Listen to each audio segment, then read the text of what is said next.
We got to update the board. 552. Oh, hey. Sleeping at the Welcome switch. to the ClevelandMoto podcast. Tom, you're fired. I'm fired. Hey, guys, and welcome to the ClevelandMoto podcast, episode number 552. Now, what a day. Light 'em up, boys. Light them up, boys. There we go. Yeah. I'm sorry. Mine came pre-lit. Oh, okay. As did you. Exactly. I wasn't And waiting for anything. I was like, the beer ferry arrived at my shop and dropped off like $200 worth of exotic beer. Wow. And hey, way to go. I guess people move and leave that shit in the fridge. To my immediate left, we have Matt from Moto Hop. Moto Hop Matt. Yay! And to his left, Dan Krupke. yay! And to his left, Steve Sleepy. and to his left, mouthful of food. Johnny Mac. And to his left, Speedy Pete. and coming around the corner, Chris Smith. and behind the bar today, Tom Pennington. par usual. We were literally talking about prunes and dates and raisins and sun-dried tomatoes and how everything gets better when you just, desiccate it, when you just let it dry out, right? It Typical becomes topics for 25-year-olds like us. more intense, right? Yeah. And, yeah, my first day in Africa, one of the villages I went in Florida downtown so and ate popular. street meat. And I went and ate all the street meat and just drove myself crazy in downtown Hammamet, Tunisia, which is not downtown at all. It's a really small place.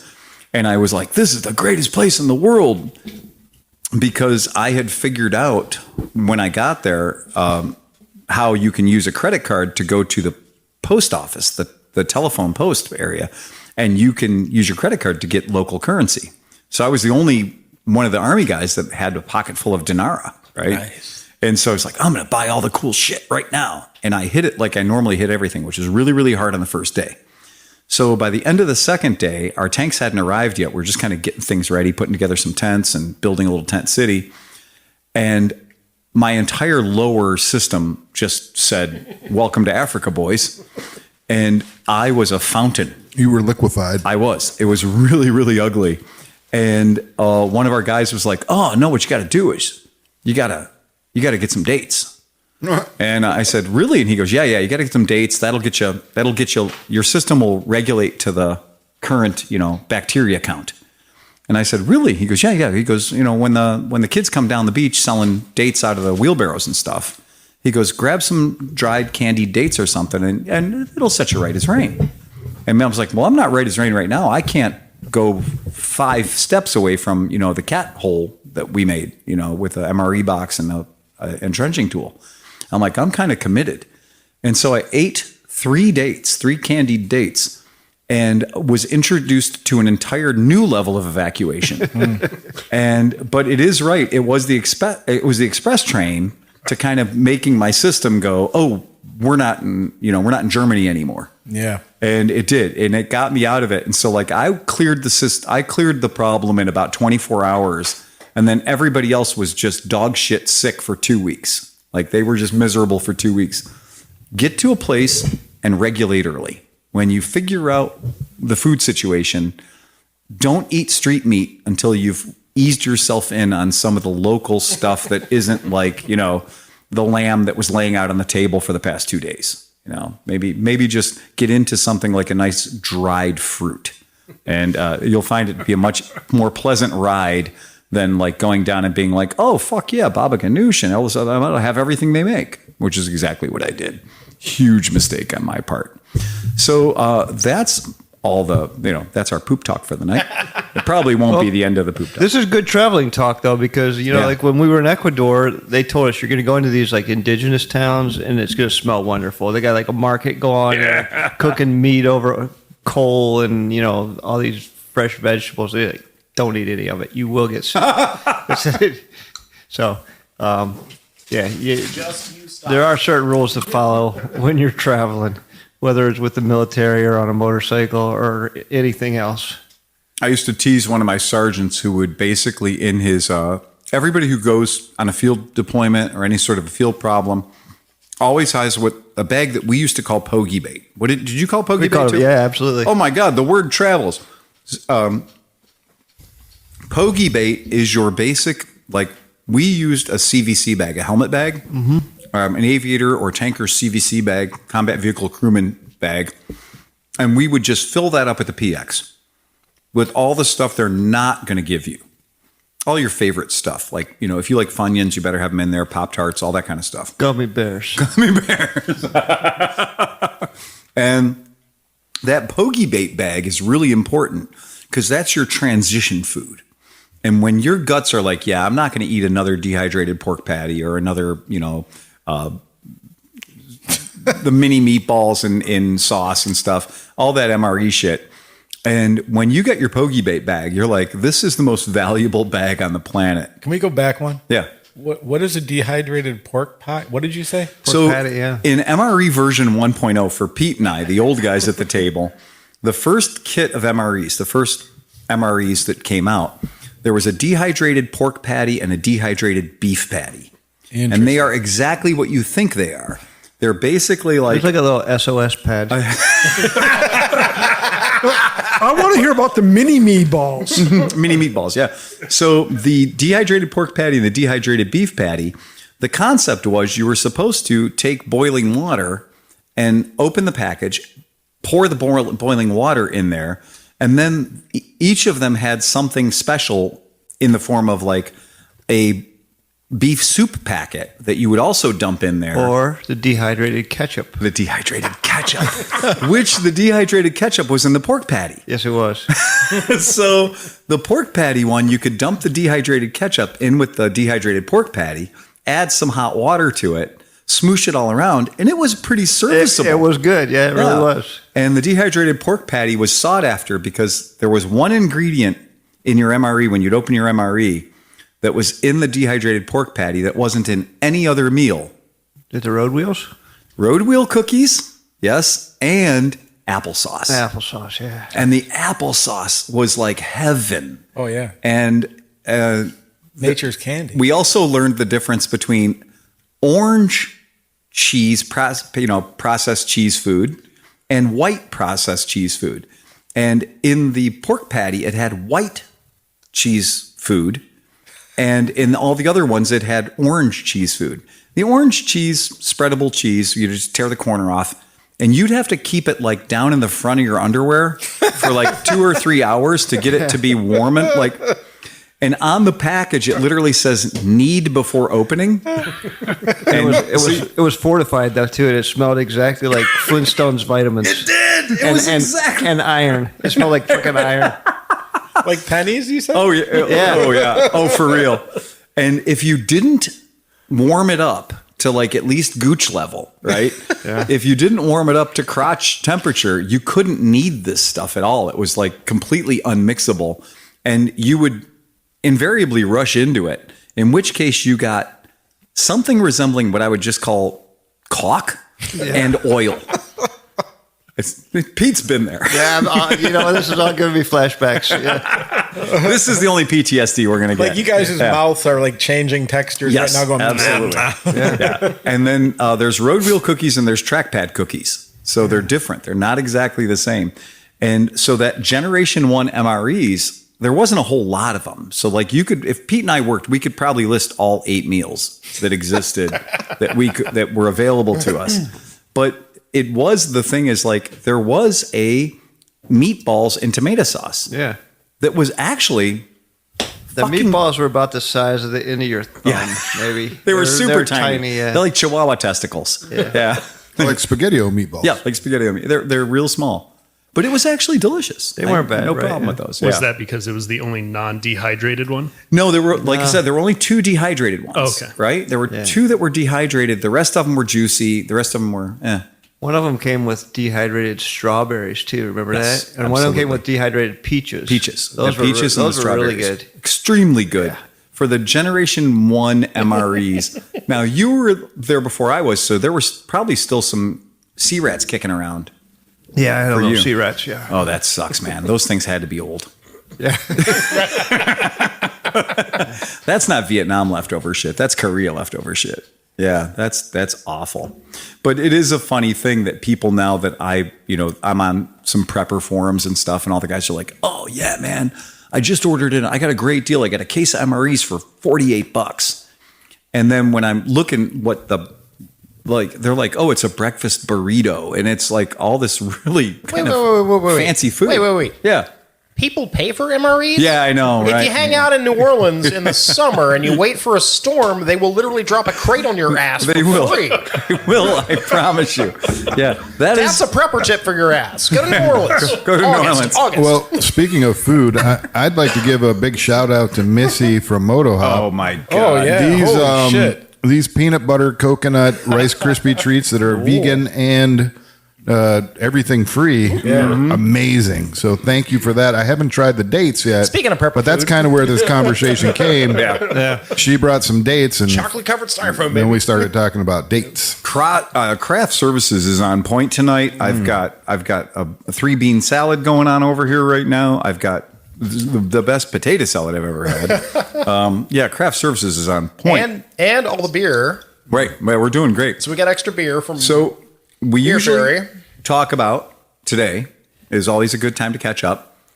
Who got a new motorcycle this week? Did anybody get a new or a different motorcycle this week? Anybody change their game up any? No, but I did buy 2 wheels. I was going to say there's one. That's a whole story, Tom. We're gonna get to that. Yeah. So I changed the front tire today. there you go. Yeah, that's Closest I'm going to get all season. At the shop, we've taken a lot of trades in. We've done a lot of horse trading. We'll talk in a little bit about the market right now and what the market's up against at the moment. We'll get into that, dealer inside baseball shit. But yeah, the only person I know that bought a new 2-wheeler this week is sitting behind the bar. Yep. And damn, Tom, way to go, man. That might be the most expensive 2-wheeler I've ever bought, Can you actually. pull up a picture, Phil, of that thing? I don't know if I can pull up a picture of that. We'll I think pull I it up. posted on my face. Okay, what's the nomenclature? Let's just say what it is. And we'll figure it out. It is Let's start with the year. 2016 Okay. Aerolite 174E. It's Now, is that the 2-stroke or 4-stroke? Exactly. It's what it is it's a 2-berth version. And burner. It is, yeah, and it's pretty fucking deluxe, man. Not joking around one little bit. That's a fancy fucking little camper. After last year, she's like, I am not, and after seeing Matt and Missy set up, she's like, I am not. Oh, Missy checked in. Yeah, Missy's checking in, tuned in just to make sure you were enjoying my snacks. Oh, guess I can log off now. I love them. Yes, the snacks are delightful. So after last year at Mid Ohio, and the 3 a.m. Walk of Shame to the Portalette, Becky was like, I am not doing that again. No. I am not. We're getting something, and we kept looking at rental campers, and you made a very salient point early on. If you rent a camper 3 times, you might as well just buy one. I feel that way. And I knew we were going to rent it. We were going to use it at least twice. Right. So Friday rolls around. We did a soft pitch on one. Lady says, okay, come get it Saturday morning. Saturday morning rolls around. I rent the U-Haul, drive to Fairview Park, which is 2 miles down the road, and knock on the door. And the lady's like, I don't know what you're talking about. I've sold it to the neighbor. I'm like, oh my God, you crazy lady. Prime So I drive example of back. ready, aim, fire. Drive back, and Sleepy was right. I screwed up. I should have been there like Friday night with the truck and the money, going, shut up and take my money. And so I'm like, well, there's this other one, but it's a little bit more. And I contact the guy, and he's like, okay, come get it. And that was a comedy of errors because I borrowed a friend's truck with a 2-inch ball because I don't have a truck right now. I haven't had a truck in a while, which kind of sucks. Drive out there, get ready to hitch it up, and it won't fit. Where did we drive to get this? What's the falls? Chagrin Falls. Chagrin Falls. Chagrin Falls. Okay. Really lovely. Like it is a beautiful area. Like Oh it's- yeah, the it's only thing that's ever going to kill Chagrin Falls is affluenza. Yeah, I used to live 5 minutes in Bainbridge up there. That's where my ex-wife still lives. And they call it the Chagrin Falls bubble for a reason. Yeah. That is a bubble of interestingness. They have 1 falls, 1 popcorn shop, and all the money. All the money. You know what's fun about that place though? If you ever wanted to see the most pimped out GSA 1300s It's of in your front of the entire popcorn life, shop. Oh, yeah. it's in front of the Starbucks. Literally, not even like this isn't even a fucking like haha adventure. No. It's literally a Starbucks there, and on a Sunday morning at 8 a.m. because I used to drive by just to wave as I was actually going riding. Yeah. and they would all just be sitting there. And the best part is they would have about 17 boxes, 175 lights, every soft bag connected to any rack and rail that you could have. It looked like a fucking, I don't even know what you'd call it anymore, a boat. And then I'd come back later on that day at like 4:30, like, dead tired. And I'm like, okay, maybe I'll grab a coffee. And a lot of those guys were still there, and you'd look at their bikes and they'd have like 2,000 miles on them, in total. And I'm just like, oh, I know Pete, you know those dudes. You've seen those, right? You've been. I know the crowd. Yeah, for sure. I mean, it's a kind of a joke in this. It is, but it's GS true world. there. Yeah, Like right. those guys, because they can afford it. To them, a $50,000 GSA, that's like a fucking, It's BMW motorcycle club level Starbucks Elite. Yes. Yeah. Correct. No. Yeah. Black You got to card. pay more for that. So yeah, that's where you were. Yeah, the BMW MOA black card. Chagrin Falls. Get out there, beautiful neighborhood, great thing. Get out there with the truck, and try to hook it up, won't fit, won't connect. Okay, what's going on here? Well, the hitch was the wrong size. This has got a 2 5/16, which I've never seen a Class 4 hitch. I've hauled cars with Class 2 with 2-inch balls. 2-inch ball. Yeah. You can carry a lot with the 2-inch ball. Oh, yeah. Yes, you can. But, went back out Monday. Everything was fine and brought it home. And finally post a picture. And you were like, oh, my God, that's adorable. It is adorable. Look, any trailer that has one axle fits in a whole category, because my 1969 Airstream was a single axle Globetrotter Wanderlot, like the full Globetrotter experience land yacht. But it was a single axle, but it was 21 feet, which back then they called the Widowmaker, because it was too much trailer for one goddamn axle. And now they're going back into that with the modern safety suspension and tires and cool shit. But back in the old days, that was just what killed people. Yeah. It was just like, you have a giant 21-foot canned ham behind you and a big potato, and it just flips over, and so does everything. One flat tire, everything goes to shit real quick. But this thing is like, the proportions on this are really nice. It's perfect. It literally is the size of Dan's trailer. There it is. It's literally the size of Dan's trailer that you have behind the shop. Oh, yeah. With 2 pop-out hybrid ends. And then the guy that had it before the guy I bought it took out the sofa and put in an entire kitchen counter. So as soon as Becky walked into it and she saw the countertop, she was like, sold. I don't need any more information about this thing. It has more countertop than most fifth wheels I've looked at. It does, and it really does, and it has that's the food prep assembly area. Yes. Yeah. It's so smart. It has four 110 outlets all the way around it, an entire countertop, and she's like, this is done. This is exactly what I want. Perfect. I didn't see, but does it have a stove with an oven? It does. Yeah. And a microwave. I used to love the oven in my RV. Like, let's just make some brownies or cookies or whatever. So what is that countertop? Is it granite? No, it's a polymer plastic. It looks Korean or Korean or whatever they call that. Korean, I think. No, Korean. Korean. Oh. Is it North Korean or South Korean? Missy wants to see the countertop, so. I don't take him into. Yeah. We'll send I think it's Korean. I think it's Korean. Don't take it for granted. But it's really funny. I walk through that thing and start touching everything, and it all feels like balsa wood. It's a camper. Yes. I mean, it's a camper. It's supposed to, but I feel like I'm going to break everything as I walk through it.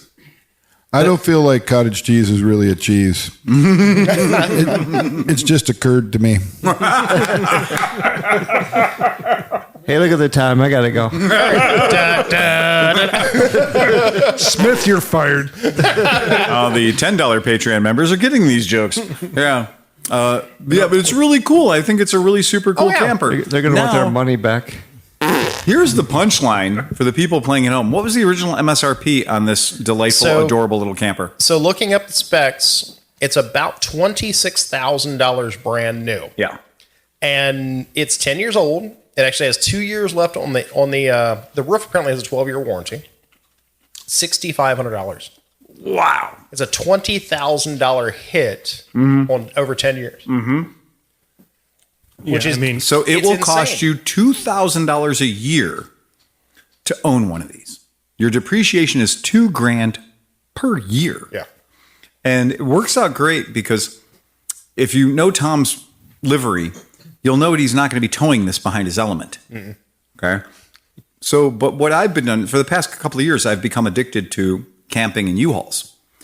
So it works out great. Which is funny because so is Matt.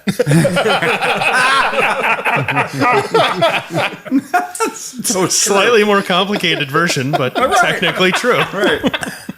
So my camping thing has always been like I used to sleep in my van and stuff, and I had my van dressed up to sleep in, and I've always kind of been like, yeah, I'm gonna get a camper, but I got to get a toy hauler because I always got to drag bikes and shit with me. But a couple of years ago, I decided to just rent a U-Haul for the weekend for Mid-Ohio, load it full of fucking bikes, which we're gonna do anyway. Use the U-Haul to haul Dan's trailer down to Mid-Ohio, and then once everything gets out of the U-Haul, then that's my house for the whole weekend. And it's a pretty nice house. If you've ever been inside a U-Haul, you can stand up and dance and play basketball and do all kinds of cool shit in there. So I really enjoy doing that. So that's going to be an easy way for like band camp and stuff. I can rent the U-Haul. But Tom discovered something about U-Hauls and balls. So if you rent anything over 15 foot, they actually have an extra receiver hitch spot in the back right above because they have a standard 2-inch ball. Well, sometimes you need an 1 inch and 7/8, and sometimes you need 2 5/16. Mm-hmm. So they have the receiver there. You just plug it in and lock it down. So it's under 15 feet. The U-Haul comes with just a permanent ball mounted to the step, right? The step where the back bumper step that you go into. But over 15 feet, they give you the ball that's there, but they also give you a class 4 receiver hitch. So then you go get one of those 3-ways or whatever it is you find to be in your world. A 3-way, yeah. A 3-way. And you put your 3-way in there and you get to choose your 1 7/8, your 2, or your 3, or your 2 5/16. And that's actually brilliant because when you think about like U-Haul, what I love about U-Haul is they're standardized. Like I like that the entire U-Haul ecosystem is a 2-inch ball. So even if I'm going to rent a car transporter in Maryland to get a car back from the dock, whether I get their little fun toy hauler type car transporter, their light duty car transporter, or their Oh Mama car transporter, they all operate on a 2-inch hitch system so that you can rent any U-Haul truck to pull any U-Haul trailer. It's pretty clever on their part that their ecosystem entirely functions on a 2-inch ball. But Tom also got the load distribution. Oh yeah. Which I got with Dan's trailer. I got the load distribution on there. That shit is amazing. Well, Becky looked it up. The price, the MSRP on that load distribution and load leveler, that whole system was like $800 brand new. Yeah, it really is. So to be fair, the camper actually, that brings the price of the camper down. It does. So 5.5 plus the load distribution system. But even at 6.5 to get a fiberglass side camper, oh, I know. like grand slam of a deal. It's like more pretty solid. It is. It's more camper than I would have bought because they're normally like Luan Yeah. with like vinyl graphics. I mean, they'll do the aluminum, right? But which there's nothing wrong with that. But a fiberglass sided camper, that's like bigger a money. whole series up in price. Right. If you look at Coleman right now, they sell a camper that you're supposed to be able to tow with like normal vehicles and stuff. I went and it's looked at 'em yesterday. $13,000, and it's like it's terrible. Yeah. It's fucking I've you seen look at it. blue coolers that are nice. Yeah, you look at it and you're like, this is worth $1,200, like max. And Well, it's insane how bad it was. I was looking at the $9,000 brand new ones that are there's Coleman and there's I think it's Rockwood or something. And there's but they're it's all Forest $9,000. River and Keystone. It's just I'm deep in it's- this right now. We're considering rearranging the motorhome. It's Okay. it's literally a corrugated metal shed on 2 wheels with a pooper. yes. You want to see what I'm getting into? What are you getting into, Sleepy? Look up their camper. Huh? The Air TAIR camper. AIR camper. It's for truck beds, and I'm pretty sure I'm getting one of these. Tear? T-A-I-R? Like the air, but it's the air. but it's it's just if you put in inflatable camper. Oh no, it's dope as shit. Like you know how the stand-up paddle boards are hard as fuck. Like when you get them, like they're inflatable, but they only take 3 psi, but like they're stiff. This whole thing, it weighs, you can take it out, put it in yourself. It weighs like 100 pounds. Okay. And it sleeps up to 4 people. You can travel with it, go down the road with it. It is insane. Oh, so you can actually drive with this thing? Yeah. Like you drive with it inflated. Okay, well that's do you have shocking. it there? I do. There you go. Yeah. That's it. Wow, that's fucking cool. So it's like one of those old school 70s bed campers, except for that when you get home you deflate it and it fits into a 2x2 box in your garage. So basically, we all have to thank the stand-up paddleboard community. Yes, it's the same. So that whole thing is only 5 psi total. Really? Yep, in the whole thing. How big's the bathroom? That's why I have Tom. You have your choice of How big of a hole do you want to cut in your brand new pickup truck bed? 5-gallon bucket. Yeah, right. But I've been eyeballing it. When you see on the inside, they have a thing that goes across, and it makes like, so you'd have like a pit down at the bottom. You can put all your shoes and stuff. Yeah. And then the other thing becomes like a bed that goes across the 2 of them. So then you have a full size bed in there, and somebody can sleep up on the top too, and it doesn't hurt your thing. Oh wow, That's wild. That is very cool. Yeah. So I'm kind of digging that. And they're $2,800. Really? Yep. That's pretty good in the realm of Seems truck pretty campers. damn good. Yeah, because I was thinking, so like to go to Mid-Ohio, right? Now you can take your trailer, all your bikes are on your trailer. I have a place to sleep, and it's boom, done, and you're pretty much good to go. Yeah. Like That no sounds setting up, fantastic. no anything. Yeah. So That's really cool. I found that, and I was kind of stoked on it. But I have not bought it. I have only one big question: is like when it is not inflated, what does it look like? Because it looks like it has a floor inside of it. No, it's a 2x2x3 box. Okay. So like it All right. folds, like it goes. No, all the floor, everything is all inflatable. So the whole you- thing is inflatable. You could, in theory, put it in like the back seat of your truck. Yeah, if you still go to fill the- your bed full of stuff and then set it up once you get to vintage. You could space. 100%. Yeah. Oh, that's If neat. you go to their website, I pulled it a shows picture up the inside that shows and it stuff. Yeah. deflated. Yeah, that's it deflated. Then you just roll like that flips on top of the other part.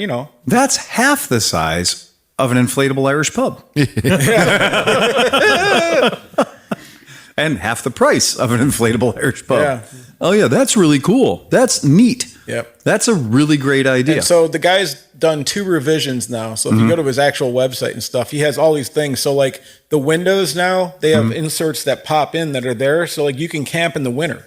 So Get like outta the here. windows are still Really? 2-inch thick stuff. So it insulates it and keeps it like that. They have light strips now that go through that are Okay. sewn in and stuff. So you just plug a thing in and the lights are Oh, inside wow. of it.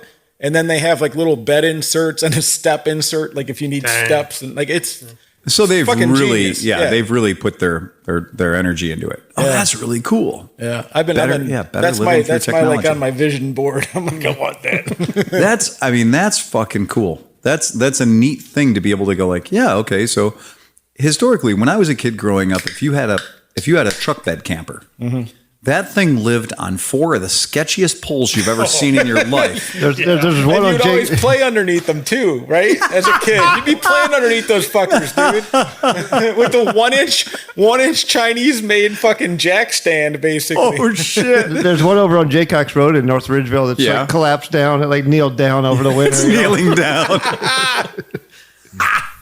My brother had one that was just on 3 legs for a long time. Yeah, I'm like, when's that thing going to tip over? I don't know what they make those legs out of, man, but it's something special. when I was a little kid, Chinesium. my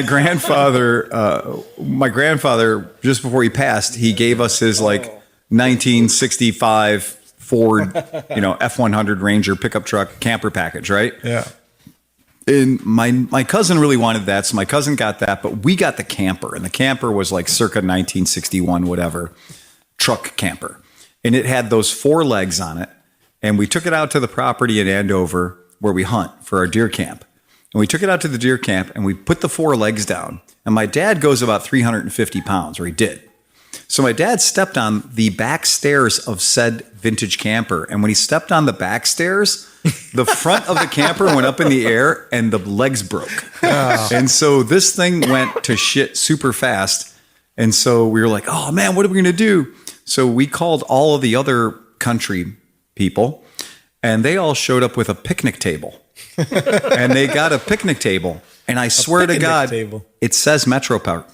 Metro Parks on it because that's Well, the guy used a commercial one for this purpose. well, that's where It says property of Metro. that's where Take those back when you're done. that's where Pymatuming is, right? So it's Pymatuming is just a mile down the road, 2 miles down the road. So when this picnic table materialized, and everybody's like, genius! It's a really overbuilt picnic table, thanks to the Ohio Department of Public Parks and Rec, right? And these 8 guys grabbed this thing, and I was a little tyke at the time, but they grabbed it and they picked it up, which is like to me as a child, that was impossible.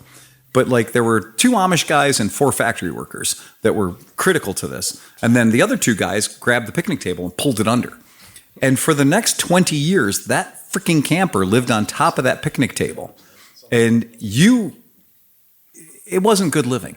Like we're going out to deer camp for a week. Oh, whoa, man. And that was like when we talk about shitting in a bucket, that would have been an upgrade to what we had going on with this thing. Yeah, deer camp. Basically, what I can tell you about that was there were 2 seasons, raccoons and hornets. Oh, the one I would enjoy. When I had my RV out at the compound, I mean, that's what it really became. I was just trying to keep the vermin out of it, and I ultimately just had to get rid of it because it started with mice and then chipmunks and then squirrels.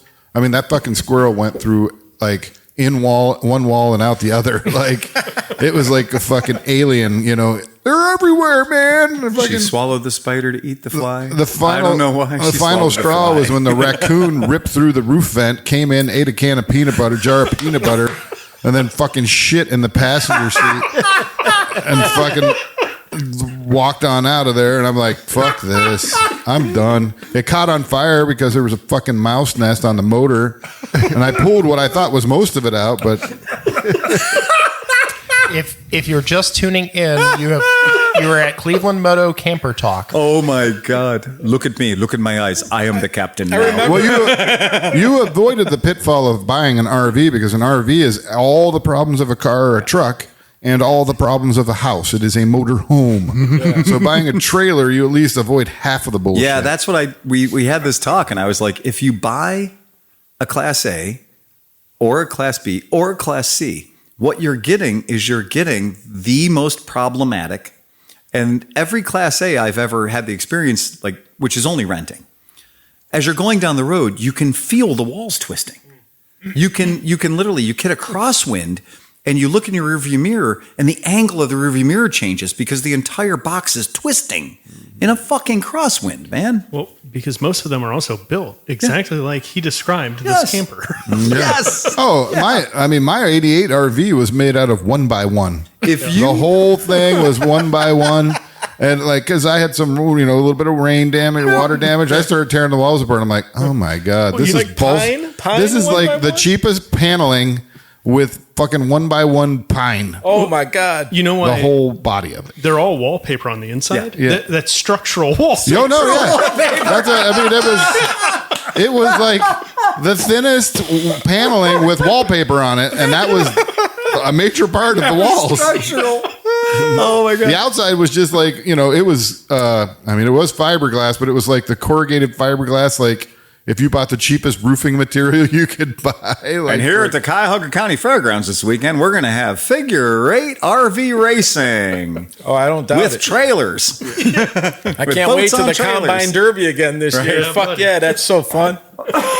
Yeah, so every motorhome I've found on Marketplace has 49,000 miles on it. Oh, yeah. And roof damage. And roof damage, guaranteed. Well, anytime you try to go through a McDonald's or anything, you've already fucked up if you even think you're going to. Marshall chimes in. My dad has been trying to sell his Class A for like a year. Yes, our friend Aaron Dolezal, his dad, when his dad moved on, he was tasked with selling his dad's like 35-foot Fleetwood whatever, right? And he's like, every time I walk in this thing, I have to walk on a different part of the floor because Aaron's not a little guy. And Aaron's like, every time I walk in there, I have to make sure my feet don't travel on the same spots because the soft spots will become holes. I see him pretty much every day at work. Yeah. And we can't walk next to each other because our limps don't, they go inside and we bump all the way down the hall. You guys have conflicting limps.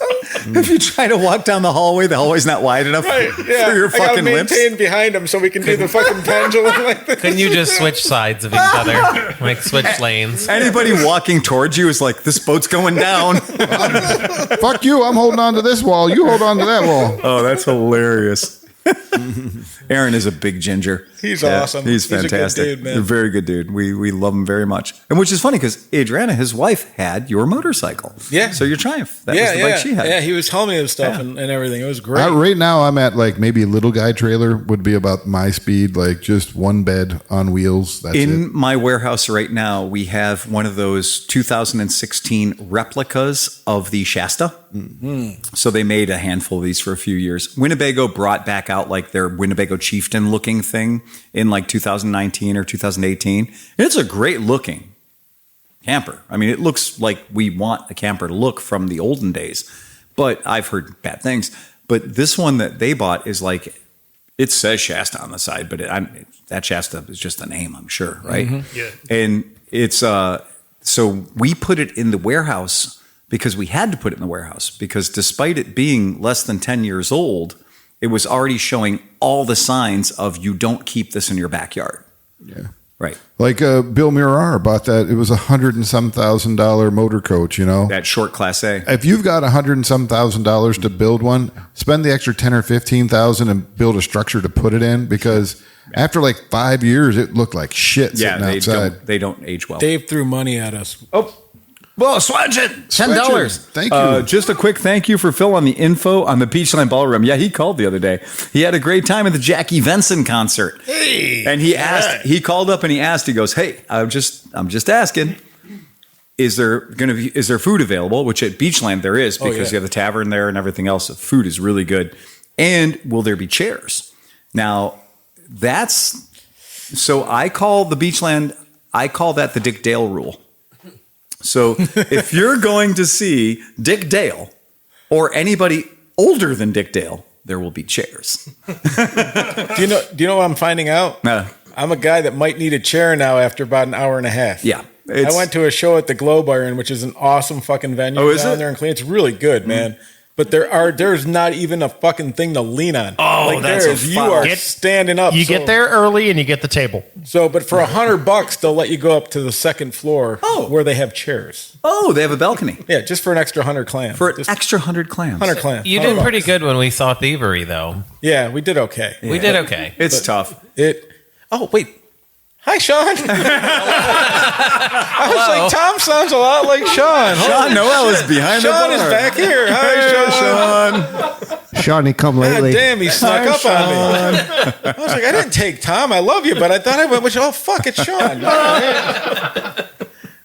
And about that, hey, Bill Carney, this is the proof that every dollar helps. Bill Carney signed in for $1 on Patreon.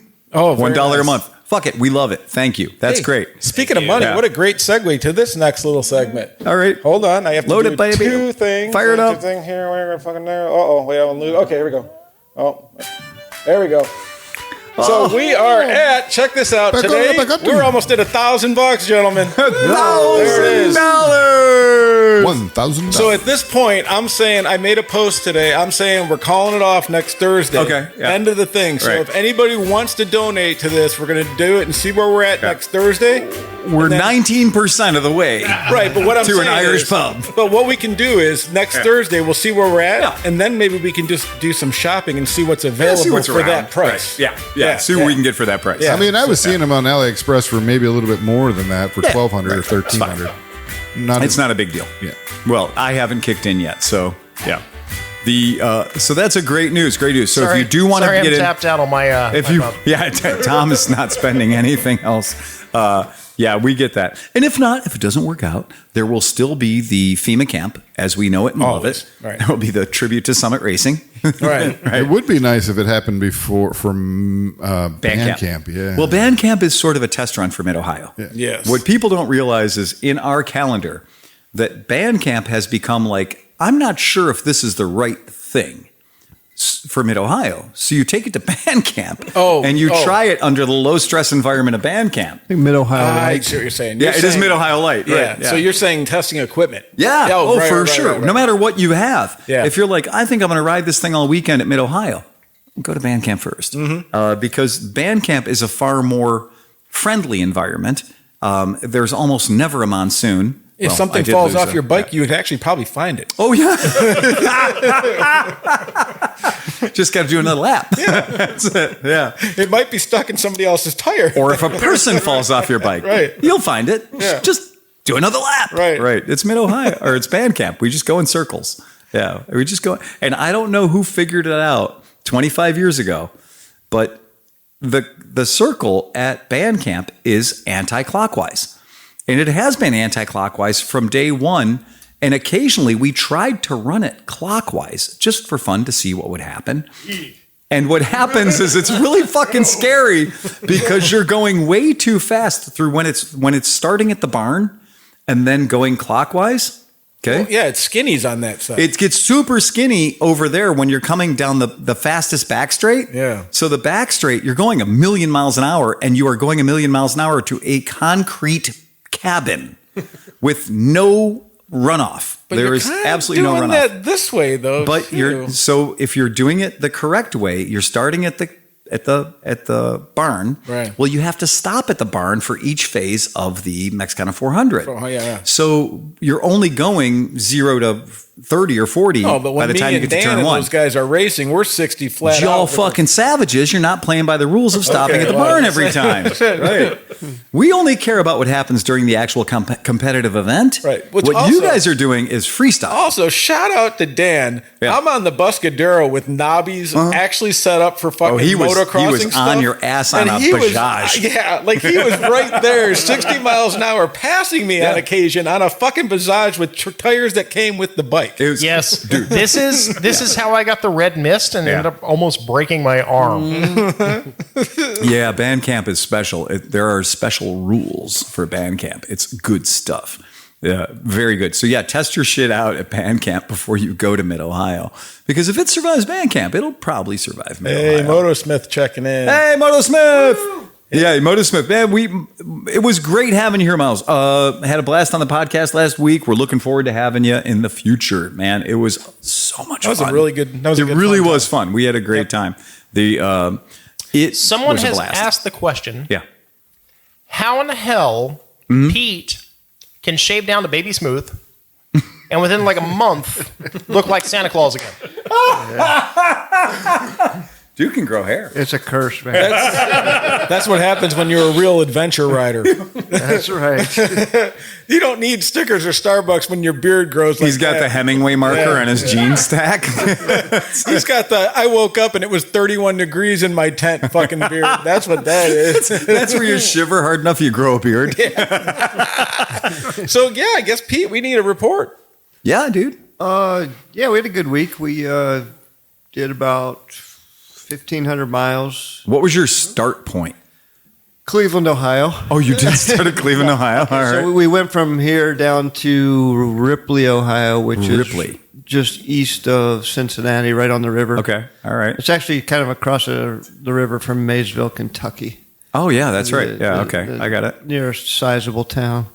And then, from there we worked our way all the way back up to Ashtabula over the course of 5 days. On Damn. about 80% of the route was gravel. I'm going to say 75 to 80%, and super dusty. It was, some of the gravel was like freshly laid from the spring, and it hadn't been like, packed down yet or something. Hadn't been rained on a lot, and it was just really dusty. Yeah, so like to the uninitiated, you're like, okay, that's 300, 400 miles. Yeah. By the way, if you want to If you want to take it as the crow flies. well, for instance, from us to get from Cleveland down to Maysville was Right. about 300 miles. To come back, it was about 1,200 miles.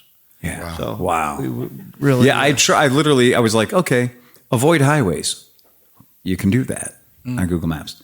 Avoid paved surfaces. It won't let you do that on Google Maps. Yeah. Well, So Google Pete, Maps is not you your have some answer for news, that. don't you? Yeah, the guy that developed the GOAT. So this ride we were on, the Great Ohio Adventure Trail, the GOAT. the guy Brad McFadden, the guy that put this whole thing together, did all the laying it out, pre-writing it, altering it, adjusting it. He wants to come on the podcast next week. Fantastic. Sweet.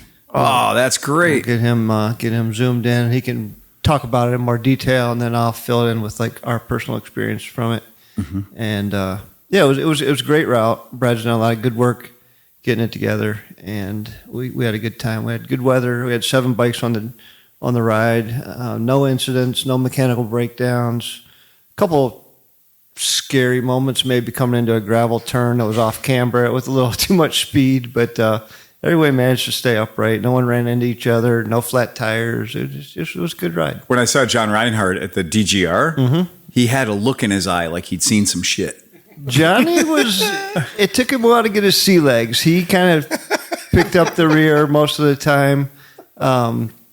He had 1,000-meter stare on Sunday. But Johnny rides the same way. Like when you run into him in an event, he's like just super chill and kind of got a smile on his face, doesn't say a lot, and that's how he was on the ride too. He was never like out of control, never like he wasn't leading the way, but he wasn't lagging behind either. And Johnny's a cool cat. He is a super cool cat. He's an absolutely cool, and his wife is Lounge Kitty. So and he was riding that KLR 650 too, the one they got from you, the one I sold him. Yeah. Yeah. And it's really funny because when I saw him on Sunday, I said, "How'd the bike do?" He goes, "Oh, the bike's great." He goes, Pete is a really, really fast rider. And I was like, really? They call me Speedy Pete. Yeah, and he goes, no, he's like really, really fast. He's like, and it doesn't seem to matter what you're driving on. And I said, really? And he goes, yeah. He goes, like normal people would slow down. He goes, but I don't know. And I was like, well, he's been doing it a really long time in a lot of different environments. He's got millions of miles under his ass, and a whole lot of it is on gravel. So, and he goes, yeah. I said, so are you ready for Colorado? And he goes, oh, I got some work to do for Colorado. So I'll tell you the bikes we had on the trip too. So Johnny was on the KLR 650. Right. Did that have the bars on it? It's got the full SWMO tech. Yep. Yeah. And they're a little beat up and re-welded at this point too. Okay. Kevin would be happy. Yeah, Kevin would be thrilled because they've definitely proved their worth for sure numerous times. They made it onto a bike. Mm-hmm. Yeah. So Johnny was on the KLR. I was on my BMW F800. We had a KTM 390. Oh, okay. We had a KTM 790. We had 2 KTM 890s. One of them was the rally model. Yeah. And one of them was the just the regular R. And then Dave Nolan was on his BMW HP2. HP2. The Super Enduro. Yeah, right. And he's like, Dave likes to go fast off-road. Like if he gets in the front, it's like, good luck trying to keep up. But it's always, the fronts, we took turns like leading. And when you're in the front, you don't have any dust, obviously. You're breaking trail. But you also have to kind of like hold yourself back a little for like blind corners and stuff. So you do? Yeah. You do? Actually, we did hit some opposing traffic a couple times. Oh, you did? A couple school buses like in the middle of nowhere, and like the school bus drivers, they weren't like giving ground at all. No, they weren't dipping 2 wheels on the grass. No, not whatsoever. And a couple times tractors, and we ran into a couple graders back in the middle of nowhere that were like grading out the Forest Service roads and stuff. Oh man! Any dogs? Yeah, I did run into a dog, literally. I felt bad about it. I shouldn't joke, but yeah, it was like the dog had a suicide mission, and you helped him along to a better place. Well, no, he got up and ran away, but he did? I don't think he'll be So chasing. he's not living at the farm upstate. That's the last motorcycle he chases. Yeah, I think so. I think he probably learned his lesson. What size dog? It was size and shape of a wiener. So it was like wait, was it legitimately? Was it a wiener dog? It was a wiener. Was it dog. dachshund? Yes. Oh my god! Versus the F800. Yeah. And both wheels. And now we know the difference between a 19-inch wheel and a 21-inch wheel. It's a dachshund. So he was a double speed bump? That is correct. Boom, boom, boom. Yeah. But he ran back to his trailer. He limped. He was exactly 4 inches longer. It's a good thing he was already low to the ground. Squished the meat right out of the tube. I hate this conversation. I felt bad about it. And Nolan was right behind me. There was a thump up, and the dog looked like he had 2 tails. Yeah.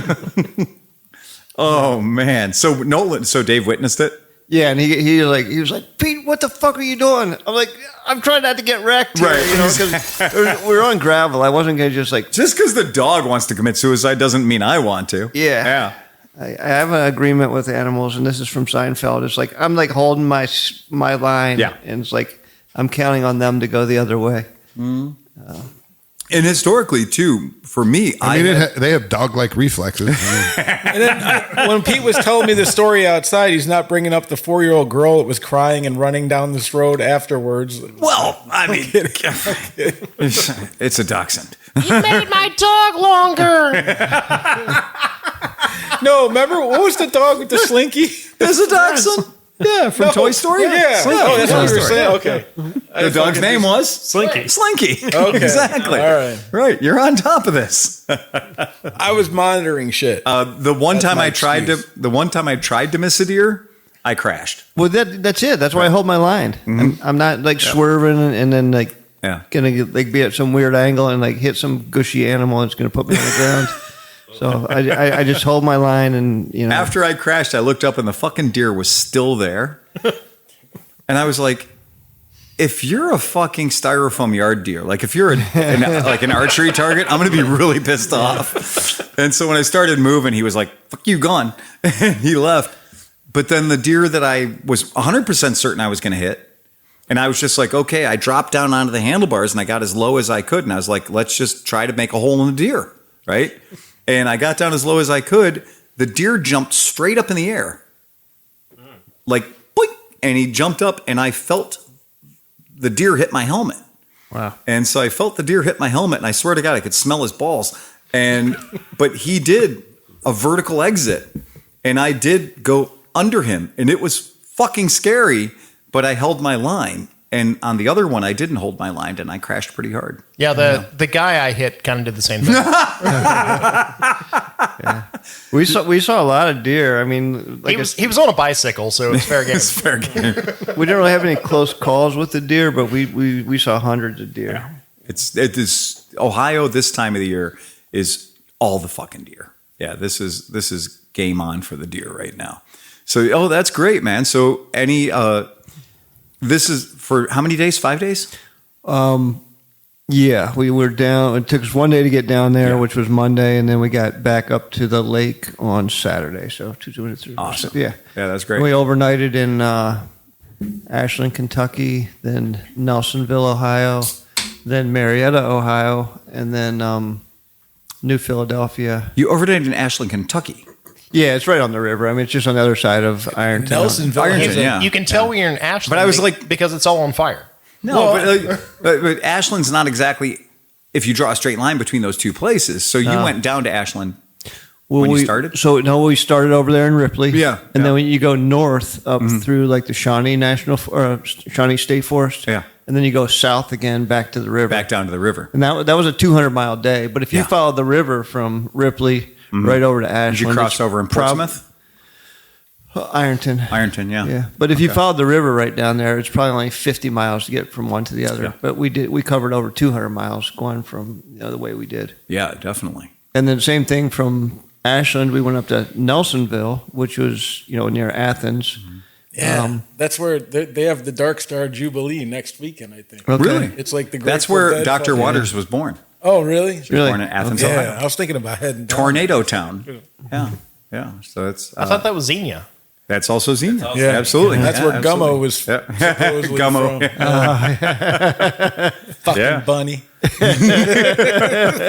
That's a deep, dark dive. That is right a there, deep man. dive. Holy Yeah. moly. That is a deep dive. Absolutely. Well, that's cool. But then from Athens, we went south again back to Marietta, which Yeah. You are literally. the southern part of the state, you are like just going north, south, north, south. Zimbo kicked in and said, "I was wondering what happened to my dog, Pete." Yeah, so Those flexi leashes are a bad idea. Yeah. Just give the dog like 20 feet. That's all they really want. If you give them an extra 30 or 40 feet, Yep. Going to be right up under a BMW. You were leading the run when that happened, right? I was. Yeah, you were leading the run. Yeah. So, Yeah. so how long did the little fucker chase you before you ran him over? Well, he got a beat on me as we were going down this gravel road, as dogs are wont to do. You know, And it it's sounded like he amazing. led you just enough. Well, dogs are really good at that, and they almost always go after the lead bike. Yeah, I know I if it's know. like an alpha thing. Yeah. And they'll get this beat on you, and they'll like start to head you off at the pass. And what I typically do is slow down, Right. and they'll adjust their They'll adjust vector their on you, vector. and then you just juice it, and you're able to outrun them. Yeah, and right. they'll kind of run parallel to you then, and then you just But they fuck right off. and they almost never chase the second bike. It's No. just like they look at the first bike and They concede failure on the first bike, and they just basically go hide their shame. or they say I ran him off, which is maybe all their. Which is also mission statement. Yeah, I don't know what dogs think, but it's pretty consistent. But this guy, he's like, "Fuck you! I'm on a kamikaze run here." And I was like, "Okay, we'll get some." And Did you find a little note? no. Goodbye, cruel world. There's sausages in heaven. You know, there was probably some kid down in a well, and he was trying to get help. And you just dashed the last hope. Little Timmy is still down in that well. All dogs go to heaven, but that dog went to the intensive And care. here's the funny thing, though. We just talked about Timmy. Nobody give a fuck about him, but the Right. dog, people Oh, are crying believe me, about. yeah, for sure. Yeah, We're gonna get Including notes. me. We're gonna have notes. Yeah. it was one of these fucking neighborhoods bastards. too, where this dog was. It was one of these. I wouldn't even call it a neighborhood, but an enclave. Okay, where you're yeah. going down this gravel road, and you feel like you're driving up someone's driveway. Okay. But it's a legitimate road, and then there's like garbage piled up against the road on both sides. Oh. And then like a trailer that just like the tornado dropped it down right there, and then they have just like pallets for a front porch and We've been to Marietta. It's fine. yeah. This made Marietta look like Manhattan. Oh man. My brother Mark had a friend who lived in one of those slide-in truck campers. Yeah. In a hollow in Pennsylvania. Down in a holler. That was Phil. I mean, this guy Holler's the way Was it's it said. sitting on a picnic table? It was like it was sitting on the legs, with no pickup truck under it, and like he lived there for 3 years in that fucking thing. Like Saved up We'd go- $100,000. Only 3. Wow, did he move up in the world? like through the winter. Deemer lived in. I'm like, wow. The guy with the You know why dogs- he lived there? Because right across the road was the six-pack shop. So he would live most of the day there and go back and sleep in the They truck. found the dog. He's okay. Yeah, like He's okay. He's fine. He's fine. Okay. Yeah, he's okay. He's now far more motorcycle savvy. He's got himself a Softail. Things will be fine. I was going to say maybe about a Sportster. Like 883. Dude, you know how they say like dogs look like their owners? Yeah. I can see that owner. Like, and he's got the fucking chains holding his vest together in the front of it. That's all I'm saying. It's just gonna let you know. That's how you know he's cool. Yeah, yeah. So, but you really have to watch because apparently though a dog can get patched in, and then you can't even pass him on the freeway. Oh no! Little biker dog. He's got That's his a cute little He's got fucker, his though. little cut on it right there. Yep, that's it. That is adorable. Yeah, it's Dude, my adorable. dog could wear an actual cut. Right. Counterfeit wiener. She's Counterfeit 200 wiener pounds pills. I was going to say, not even a little one. Yeah. It might need the extending chains for your dog's That's cut. right. That's it. Yeah, for real. I've been No, getting we her gotta back patch on in. walks. We gotta patch in your raccoon. It was a long winter. It was a long winter. She's gonna lose some weight. She's got to work on some of that winter weight. Dude, this supposed my Tanuki, not a raccoon. Those are illegal. This is a Tanuki. Raccoons Thank you are very illegal in much. the state of Ohio, but you can own as many Tanuki as That's you right. goddamn please. So I can say that the Tanuki has hit ultimate comfort. I came in today and it looked like my old roommate in college when they're drunk. She was laying on her back with her arms and legs out. There were crumbs all over her stomach. And I was You sent me that picture. I'm like, it looks like she's starting to get comfortable with you guys. like at one point, she reached down and scratched her balls. Snacks. I require more snacks. Yeah, She reached down and scratched was her the- ball. I'm gonna you caught The world I was, according to I was Garp. hoping somebody did. I'm gonna remind you that I'm blind and I can't find my way to the snacks. Yeah. Bring me more snacks. Yeah. fucking fantastic, man. That's cool. Nothing wrong I with have that. an unhealthy relationship with my friend. I love that fucking thing so much, dude. Right. Oh my god, It's okay. ridiculous. It's all right. I've been out to your house like 3 times, and you're never like. I've never She seen gets it as an nervous. adult. I will bring her out, but she Yeah. gets nervous because she can't see. So, Right. like, you know, it's Right. it's yeah. So it's like unfamiliar. Maybe she'll still remember me. That's true. Oh, that's The big right. schlub who was crying over a poor little baby blind That's raccoon. Unfamiliar giant people with big heavy feet scare animals that are blind, right? Yeah. Yeah, that is fucking hilarious. She can smell my compassion. Oh, yeah. Or your balls. She can smell the consent. Hey, there's a throwback. Oh, yeah. Yeah, Well, bring her a can of sardines. if we're gonna go there, I could. Warm up You know, here. there's a joke I had kind of waiting. Yeah, let's go. Well, lay it on us, funny man. Well, so there's a new whorehouse in town and it's all paraplegic hookers. Place is literally crawling with pussy.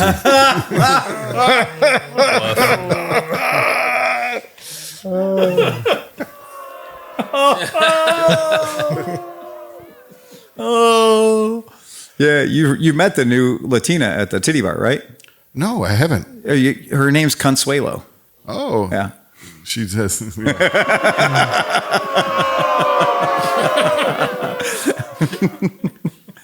Yeah. You guys are horrible. So we have the numbers from MIC. The 2025 numbers are officially all in. In this industry, you have to be careful because when you're talking to the distributors, aka the people that are importing the bikes you're trying to sell, they're always going to tell you when they have you by the short and curlies, I mean, in a dealer meeting, that that sales are better than ever. And that's why your numbers are 15% higher than they were last year. Now, anybody who's ever done business knows your numbers can't be 15% higher than they were last year for 20 years in a row, or, well, you'd be God, right? Because that's the way algorithms work. Now, I have had 20 plus years of this particular manufacturer telling me, well, your numbers are only 5% higher than they were last year. And I was like, well, but the market isn't. Well, so the numbers should reflect the market. And so if the market's 10% lower, then my numbers should be 10% lower. And they said, we will never lower anyone's numbers. Your numbers will always be higher than the year before because you expect your company to grow, don't you? And I said, no, I expect my company to fucking survive, pal. And if you're fighting against me in that effort, I've got no goddamn room for you on this boat. We're all getting the water out of the boat. Your cocksucking ass is putting it back in. All right? So here's where we are. In case anyone tried to lie to you, the numbers are here. I put a link in the notes. Revzilla Common Tread did a really decent story about this. But here's the biggest thing. In our world, giant sad trombone noise. 2024, we did 15,000 scooters in these United States of America.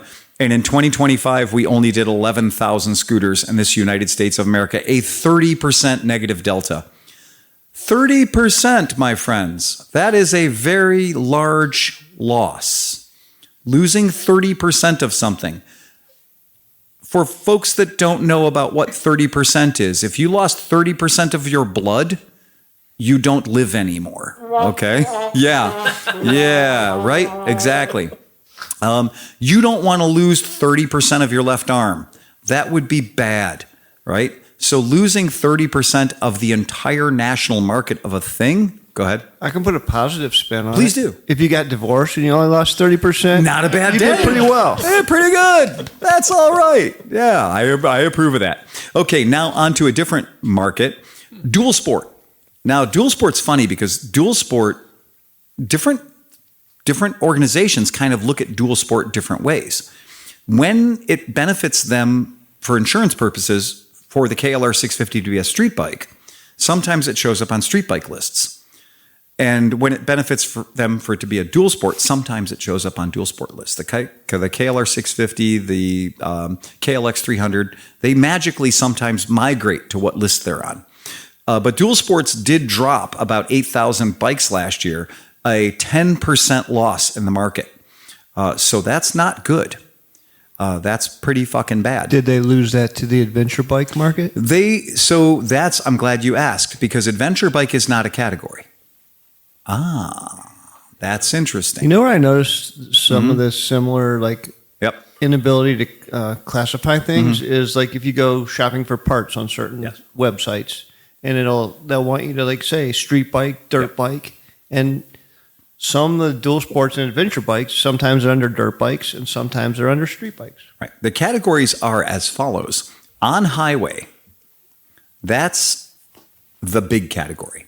On highway is 292,000 bikes sold in 2024 and a loss of 20,000 bikes for 2025. Go ahead, Chris. 292,000 motorcycles worldwide? United States. Wow. Yeah. Yeah. So that is the biggest category. That's called on highway. Scooter, on highway, dual sport, off-road. That's a grand total of 526,000 bikes were sold here in the United States, just over 500,000 in 2024. In 2025, that number dropped by a cool 40,000. Okay, a drop of 7.6%. Now, these numbers represent a lot of things. These numbers are mostly, and keep in mind, these are 2025. Things have gotten way fucking worse since January 1 in my industry, in my job, in my place of business. Our numbers from January 1, what we call the first quarter, January 1 to the end of March, are way fucking worse than they were last year, the year before that, right? They're pretty bad. They're the worst we've seen since 2010 when the giant economic collapse happened. And what's funny is we have this crazy $4.65 or $4.75 gas prices. I was about to ask about which that. The last time we had this, we sold 400 bikes because we had a big banner out front that said 100 miles per gallon. And now all the people that are hurt the most by the 100 miles per gallon have no money left over to even buy the poverty grade scooter, which would help them. But keep in mind, you have to have the money to buy the thing that's going to help you. Has anyone pulled up to a gas pump recently and not been able to fill their tank because the fucking pump shut off at $125? Dude, it cost me $30 a day to go to work and back. Yeah, great example. I pulled up in a Ford F-150 and I was only able to purchase 3/4 of a tank of 87 octane with the Giant Eagle perks. So even buying it in the cheapest fucking way possible, they won't let me procure a full tank of gas without hitting the $125 limit. So yeah, it's really fucking expensive out there right now to commute back and forth to work if you live more than 10 minutes away.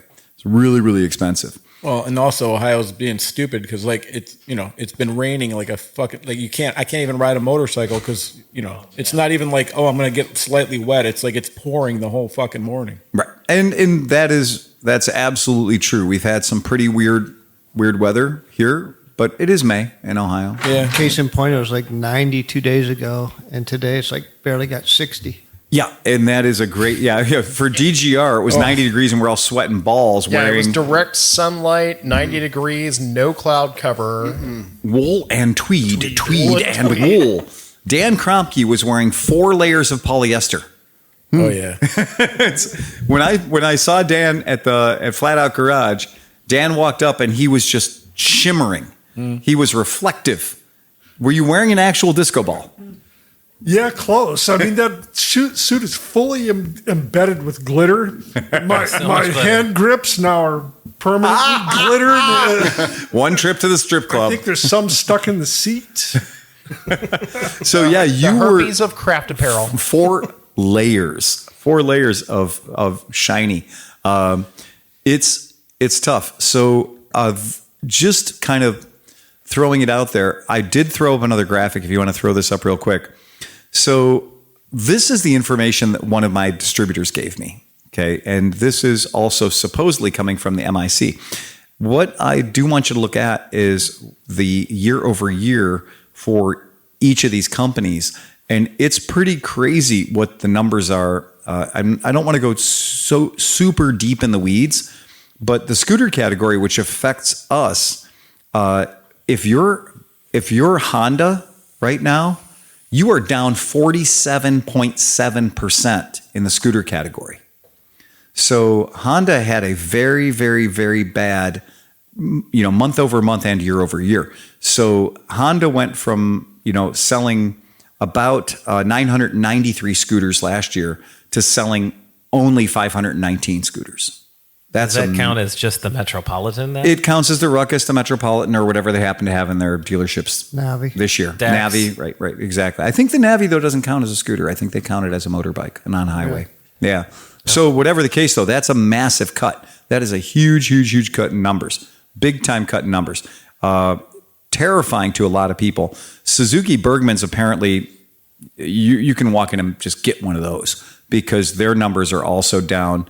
Last year, they only sold 58 of them nationwide. Wow. So that is a very fucking low number. A little over one per state. Yeah, it really is. It's like, that's impossible. Okay, Ohio, here's your Bergman. I've been accosted by 48 Bergman owners in one location before. Yeah, and That was the national meet. Oh, BMW went from 76 to 26. So they've lost 2/3 of their scooter sales. Now, I don't know what BMW has left in the way of scooters to sell. Probably the C400 and then the electric, right? Those are two scooters they're selling. But in any case, they're down to 26 of them per year. Not in Ohio, in the United States of America. they're still trying to dump a few of the roofed ones. Yeah, the Diamo was a really tough thing to be around. So it is interesting when you see stuff like that. And even when you look at the only number I found that actually went up was Yamaha. And Yamaha apparently sells scooters. Wow. Right? I mean, Yeah. it's got to just be the one. The The VMAX Vino? or V. Not the Vino. The Zuma. Don't they have a big one? They have a Yamaha something, don't they? Do they? No. I think that T-Max is gone. Huh. Yeah. But in any case, for the record, Yamaha went from 366 of whatever it is they sell to 474, an increase of 108 and 30%. So well done, Yamaha. You are proving that you can kick much ass. So, Yeah. what do you think that compares to like the other countries? Like, is it? Like, We can't even begin. Right. Like the United States of America has got such a scooter blind spot. It's unforgivable. Right. Right. It is. We are the land of the F-150 and the Softail. Right. Right. We are so far from that's that. why It's nothing that ridiculous. we actually want ever is considered because there's no reason to consider us. It's not even a rounding error. Yes. Yeah. In the entire country of America, we went from 2,250 sold scooters to 1,743. 1,743. Like that is a 23% drop in that scooter segment. Total? Total. So like you were responsible for Yeah. I'm like single-handedly third? responsible for 10% of the U.S. scooter sales. That is absolutely true. I'm serious. Oh no, I get the numbers. Yeah. I get the numbers. I know where I am in United States That's ranking. fucking awesome. It is, isn't it crazy? Yeah. So there's a gap. Like when you look at Piaggio dealers in America, the top 10 Piaggio dealers are 92% of the sales, and then the other 50 below it all add up to 8% of the sales or 10% of the sales. There are so many dealers that are like, we're a Vespa Piaggio dealer. Great. How many did you sell last year? 3. You know? What's your annual order program? 5, because they hate me. Yeah. It's like, we sold 3 and you're making me take 5. I'm like, yeah, big problems, asshole. Right? That's it. Yeah, let me He's cry. like, we're negative 1% though on our margins. They made us take a donkey last year. It's a 946 donkey. So anybody right now at this table, give me a thumbs up. Royal Enfield, up or down? Chris Smith says up. Pete says down. Anyone else? I say up. All right. How much? Dan down. Anyone else? Up. Leveled. Which I one? Are we thought- talking Royal, like the GT 650? Royal fucking Enfield, motherfucker. Which Up. bike? They're going to be I up. don't. No. I said Royal Enfield. Okay. The company. You've known me a long time. Yeah. When I ask I for thought you were asking for specificity, my opinion. when I ask for specificity, Yeah. I will give you. Okay. When I ask for a broad statement like Royal Enfield, Oh, in general. Okay. I'm pretty sold good more- about They that. sold more bikes. Okay. They did not sell more. Oh, Yeah, and I'd like to represent. This is part of this. This is part of the sociology training today. Today's sociology experiment. Royal Enfield went and took a giant shit. Royal Enfield has lost 20%. It went from 1,438 sales in 2025 to set 1,170. They lost 259. That's 18%. Now, here's why I say sociology experiment. When we say Royal Enfield, the first thing that comes to mind is affordable. Well, the first thing that came to my mind was the Himalaya, and I thought they were selling quite a few of those. And their market reports and the bullshit they tell the dealers and the bullshit that gets printed in, Cycle World magazine or whatever, might lead you to believe that. Because anytime you talk to a marketing puke, anytime you talk to the president or the CEO or whatever, they're going to say, we've had our best year ever. Did you say the total number was 1,100? Ooh. So, yeah. And I was right. Yamaha has the X-Max 300. Thank you very If you much. see a Royal Enfield, it's a rare bird. So Royal Enfield went from 1,438 bikes. They dropped 259 bikes. Now we're talking about in this, the current year's sales. Okay. What I'm going to tell you is I think what that represents is the people in the United States that were buying Royal Enfields in 2022, 23, and 24, and in 25, don't have any more money to spend. Well, the article that you had sent, they compared America to Spain, and Spain went through a similar situation as we did back in 2000, whatever, the big financial crisis of like 2007. So, but then they've fully rebounded, and we really never have. We went from 1 million to 500,000 bikes sold per year pretty quickly, and it's never come back. Never come back. But it's a culture, like what they said in the article was that, they don't look at them as just, a recreational vehicle. They use them for, commuting and stuff like that. Probably a little better weather. I mean, I think Spain would be much better. It's kind of hard to play that here in Cleveland half the year. But then there's also a lot more, events and stuff like that for motorcycles and protection for motorcycles, and they are fully integrated into their transportation system in their society. Hell yes, absolutely. Unlike here, where you're kind of you versus everybody else on a Well, Americans are used to driving big ass Lincoln Continentals and F-350 King Dualies, and now when gas is $17 a gallon, they're like, "Oh fuck, what do I do? I can't downsize to anything that small." Well, Ram just came out with their new badass Hellcat V8, a new Hemi 770 horsepower. Yeah, when gas is $5 a gallon, they're still going full ahead with full on. Gas. And we would have thought for sure this would be the great opportunity to bring back the Dodge Ram Mighty Max, the Mitsubishi that rules them all, like the world's greatest ever pickup truck. Why don't they have the Dakota? I think, bring back the Dakota. Or something smaller, right? All we want is a bed. They always claim that those won't sell. Every time you ask a big manufacturer, why don't you have a smaller truck? They always say, they won't Which sell. is crazy because my truck, like the Colorado and that size, people, they can't keep them They in stock. didn't sell any Tacomas before 2000. Phil says farcically. Completely Tacoma, facetiously, right? Yeah, Tacoma basically took Dodge, Ford, and Chevy's lunch from them. The manufacturers, That's why my for how truck many looks years? exactly like a Tacoma. The manufacturers don't want a truck that's under $50,000. No, they don't. Period. Right. And they also, we know that we have a 6,000 GWBR tax loophole in our country that says whatever we're going to be putting out to the people had damn well better have a 6,000 pound gross vehicle weight rating so that all of these businesses can amortize it in the first year of their taxes. Is that really a big deal, though? I mean, even a small pickup truck could have the last 3 that I bought is. Yeah. Yeah. So for a me, business owner, but what right. about for us that just want a truck? Well, I just mean, is it really a big deal to build an affordable pickup truck that has a 6,000 gross? Oh, no, the shittiest Dodge Ram. Yeah. Yeah, the shittiest Dodge Ram, like the poverty class 2-door. Hofford's always talking about how that high ace dump truck is like a 3/4 ton.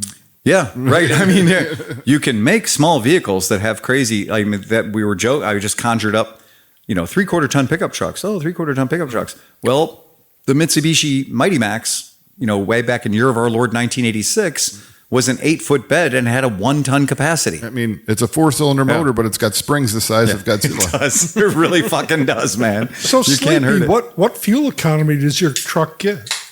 My best is 25, but generally about 20. So not much better than a full-size truck. Mine, I'm getting 20, but I drive it like my foot's connected to my fucking wallet. So Augie had that turbo 4-cylinder in his Silverado, and he was getting he said 30 miles. Oh my God! I'm like, no, I'm not getting that. I don't believe that. Yeah, No, the only thing that gets that is small turbo diesels, which we've entirely killed in this country. yeah, it's not going to happen. Not at $9 or $8.50 a gallon or whatever. So Something- it just interesting stuff. Something else. speaking to keep of- in mind. Oh, Go ahead, fire away.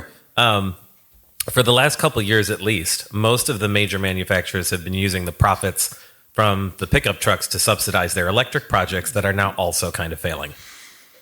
Yeah, they've taken away every incentive you could ever fucking want for owning an electric vehicle in the United States of America. I mean, back when there was a little subsidy there, or maybe some rebate money, or maybe a little, hey, I'll give you $5,000 off or $10,000 off if you buy an American-made electrical thing.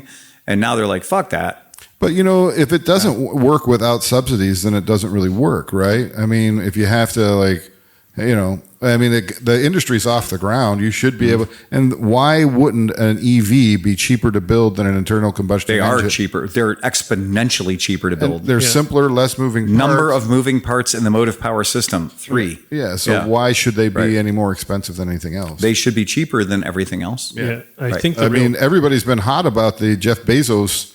What was the slate. The slate. That's going to be the test. That's going to be think the. it is. the- If he, the can yardstick. you come out with a composite vehicle that's $20,000 and can be reconfigured into whatever you want it to be, either a pickup truck or an SUV? It can be 2-wheel drive, all-wheel drive, depending on what you want to spec out. And I agree. I think that there's a lot of room for that. You order it on Amazon on your Amazon Prime card, and it arrives in a giant box. Actually, With an Allen wrench. or it just drives itself right to your house. If they did that, but they included the Tamiya wrench, Yes. fucking like a big Tamiya Absolutely. wrench, Oh, hell yeah. I'd have to have one. all over that. Yeah. all over that. I mean, the idea, the skateboard chassis idea that we've all been punting around for the past 20 fucking years, it's really the Rivian. I think was the closest to it that we ever got. Well, they use it. They have it for movies. So for yeah. all the stunt cars and stuff, they have the skateboard chassis that they can stretch or do for just a body show for anything. It's super smart. Yeah, it's been around. Yeah, it's unbelievable. Just don't crash it. Yeah. I mean, I think Ford came closest with the Maverick pickup truck, which I've always said take a Honda Civic drivetrain and just have a pickup truck. Maverick Oh, hybrid. called the Ridgeline? Well, no, I mean the Ridgeline's still a V6 Or and the everything. Ute. I'm just saying a little shitbag, 4-cylinder front wheel drive pickup truck Subaru Baja. with a 6-foot or an 8-foot bed. Put an airbag system on it and say it can have 6,000. Oh yeah, GVW. right. Absolutely. So Ford, I forget if it's 27 or 2028. They're coming out with another low cost pickup that's going to be a direct competitor to the Slate. The problem for Slate is it looks like it's going to be a quad cab. Right. I agree. So right off the bat, if they're even close in price, the Slate's going to lose out. I Throw think, this up at there, least. Sleepy. It's a 2026. That's never coming here. Everybody's been talking about, that's going to come to America. It's going to be $20,000. No fucking way. Oscar and Oscar I are going to go on a lover's date down to Tijuana and get one of these as soon as, because they're in the Philippines right now. They exist. They're on the planet. You can go buy them, and you can literally own that truck for $13,000. You'll get assassinated by the big car companies. Well, They will not let you have that. that's why we have to go once they become Mexico legal. You'll turn up missing. Nah. Bring one of those in this country. Oscar and I are just going to go down a little friendly moon. We're going to go buy one of those and drive it home. Yeah, you should. Yeah. I'm like, that is the only thing that I would be like. But are they even going to be 20,000 in Mexico? I don't know. We have seriously no way of knowing. That's why everybody had a hard on for those. Yeah, well, they had a hard on for it it's going to be $20,000. Can you get that plated in the U.S.? Nope. No, but you can buy a warehouse on the other side of the border, fill it full of them, wait 25 years to import them. Dealer plates. Fuck it. I'm not come on, man. There's a reason. There's What are you new? Oh, yeah, new? Have you seen the shit I drive? My fucking license plates have Velcro on the back of them. The whole idea is if a cop pulls me over and I can remember what plate is on the back of my particular vehicle, that's a great day out. I mean, that is a great day out. Usually I'll have to walk around to the back of the vehicle, snatch the plate off, look at the back of it and go, okay, yeah. Oh, so this one's a 64 Lambretta. Right? Yeah. Got a lot of wheels for a Lambretta. I don't know. That's what it is. Yes, they are. This is one of those things is like, yeah, are we allowed to have it? Well, fuck no, we're not allowed to have it. Why would they let us have something this cool? But you know what? You know what's kind of cool Yeah. about Ohio is like when you have a plate on a bike. Yeah. Say you only have it for a couple years. That shit sits on your fucking record, right? So I got pulled over just recently on the green bike with the just to see if the plate was good because it was historical. And Yeah. it's not. It's like 4 years from being historical. Right. But I was like, oh, officer, I have a bunch of bikes. I must have put the wrong plate. So he pulled me up and he was like, holy shit. Because I think it's up to 10 years. So it had like 40 bikes on there. Oh, yeah, me Not too. that I own 40 Right. bikes right now, but just because I've gone through them. Pull me up. And so he was just like, okay, I understand why you're confused. Make sure you get the right plate Yeah, on. I have I'm like, 27 no historical plates. problem. Exactly. Shit I haven't owned for 20 years is still on the books. Yeah. Because the person I sold it to was like, okay, Yeah. I'll drive around that one too. Yeah. Yeah. So, yeah, I mean, the idea of, this fucking, aircraft carrier built by Toyota, that's relevant to my needs. Yeah, that thing's dope. Yeah. Did they say how long that bed is? It's 8+. You can do 8 foot or 10 foot or a 6 foot. Yeah. And you can do the regular cab or a double cab. Yeah. So it's fine. And you can do 2 motors, a diesel or a gas. It's gorgeous looking. It does. It looks like you fucking crashed. That is so functional. Yeah. You It get looks. you get some 1x1s, build a camper on the back. Yes. Yes. 1x1s with some heavy duty tinfoil. You know what? You don't. You just get a fucking 12-foot shipping container and you put it right on the back. You just put a You're camper done. on the back. You put a 12-foot shipping container on the back and you're done. It takes professional comedians like years to be able you to could- develop their set so they can bring something back from the start. Right. And Can't nail you it. just Pete fold down the si- fucking drops them Yeah. right back to RV. Just fold down the sides and take the wheels off a pop-up and strap it to it. There you go, Sleepy. Oh, Yeah. So that's what's happening in the Philippines right now. that's fucking awesome. Yeah. That's There's the highlight inflatable, channel. by the way. It's inflatable. You turn it upside down, it's a boat. Wow, Right? they've got a deal for the next James Bond movie. My favorite thing is I that mean, it's if we're going to talk about pickup trucks, called the Carry Boy. I've wanted Kia to come out with a nice Right. pickup truck. Well, they've come out with the Tasman. Yeah, Tasman. It is the fucking ugliest thing you've ever seen. I mean, if you think this is ugly, Right. it's even more ugly. I love that. I would fucking drive that all day long. You're ugly. I know. I've never contested that. I want one of those Honda Bulldogs I can drag around with. That Yes, the too. Bulldog would be the only way. Kia Tasman. The Kia Tasman is the only thing I've ever seen where the Rivian was like, shit, we thought we had the corner on ugly. And then the Kia Tasman came out and it was straight up. It's like it just wins the ugly Olympics. Who looked at this and I said, this fucking- is exactly what we want? Me. Honda. Really? Yes. Honda. Really? I'm into ugly right now, dude. I'm doing my ugly bike collection. This thing is fucking am in. fugly. I don't think it's the most upsetting vehicle I've ever looked at. I don't either. but It's, Yeah. like, it's like the LaCroix of Jeeps, though. Like, you can tell that it was vaguely parked, like in a state adjacent That's to doing a Jeep. LaCroix a disservice. You know, Look, if those covers We above have the a wheel Tacoma wells, at home. They borrowed those from an old Honda Element. yes, Yeah. the wheel. there are so many renderings of what this could have looked like that look exactly. fantastic. They're looking fantastic. You The know, fact like- that you can't push a button and those things aren't built to Kevlar and they don't come down and cover the wheel arches. So what is the those actually biggest- are is Okay, if they were Moto those Guzzi, are they would sto- pop out further. they're Like when storage you hit boxes. boxes. You can actually get inside those, Yeah. which is great, but somehow integrate it better. Dodge did that. Fuck that. They I all love leaked. it. Hey, can you remember which one of the 14 boxes on this thing I put my flares in? Nope, can't. You open up the door and there's a map to where all the boxes, where the shit is. The legend. The legend, exactly. Yeah, it's a fucking ugly vehicle. I'm glad they found a perfect color for it because they really did. Holy that's shit. the perfect color. Chat's going crazy. Chat's going nuts. Because they said that there's two new small pickup trucks from Dodge. Okay. Jeep announced a new 2-door pickup Wrangler today. A Cherokee? Yeah. I want a Commando. Yeah. Oh, yeah. I Yeah. want a Commando. Yeah. Wow. What, they're just So, doing like, a two-door today- version of the today is, like, Gladiator? the Boy, do I have a drop. I don't surprise know. for you. Dude, I read one comment. Yeah. Yeah. Do some Googles. Yeah. Yeah. Yeah. The Jeep Commando, historically speaking, I've always wanted one. right. That's one of those ones where you're just kind of like, this just makes perfect fucking sense. I want. Yeah. The Jeep Commando, it just makes perfect fucking sense. And if you want to go topless, just leave it in your garage. Yeah, it's perfect. Yeah, that's awesome. Yeah, it's a great little car. That's like the VW thing, but better. I love the fact that it Those has with a lift kit and Yeah. and tires and I just think it's great that it has hubcaps with a giant hole cut out for the front diff And for the the front lockers. The little 3/4-inch white walls. 3/4 inch white walls is perfect. It is exactly it. Or Yeah. you could use it to the bottom of an upside down cake. The little cone will fit through it at that point. Absolutely and the name gorgeous. It's a fucking Commando. It's a Commander. Commando. Yeah, Commando. That's the Commando. Yeah. Yep. Awesome. That's Super John's cool. Tell people philosophy. you're going commando. Just build me a freaking J10. I'm just going Commando, man. I'm I, just going I, Commando. all I ask Jeep to do is build me a J10. Right. Yeah. Now, more importantly than what it looks like, what can that Kia tow?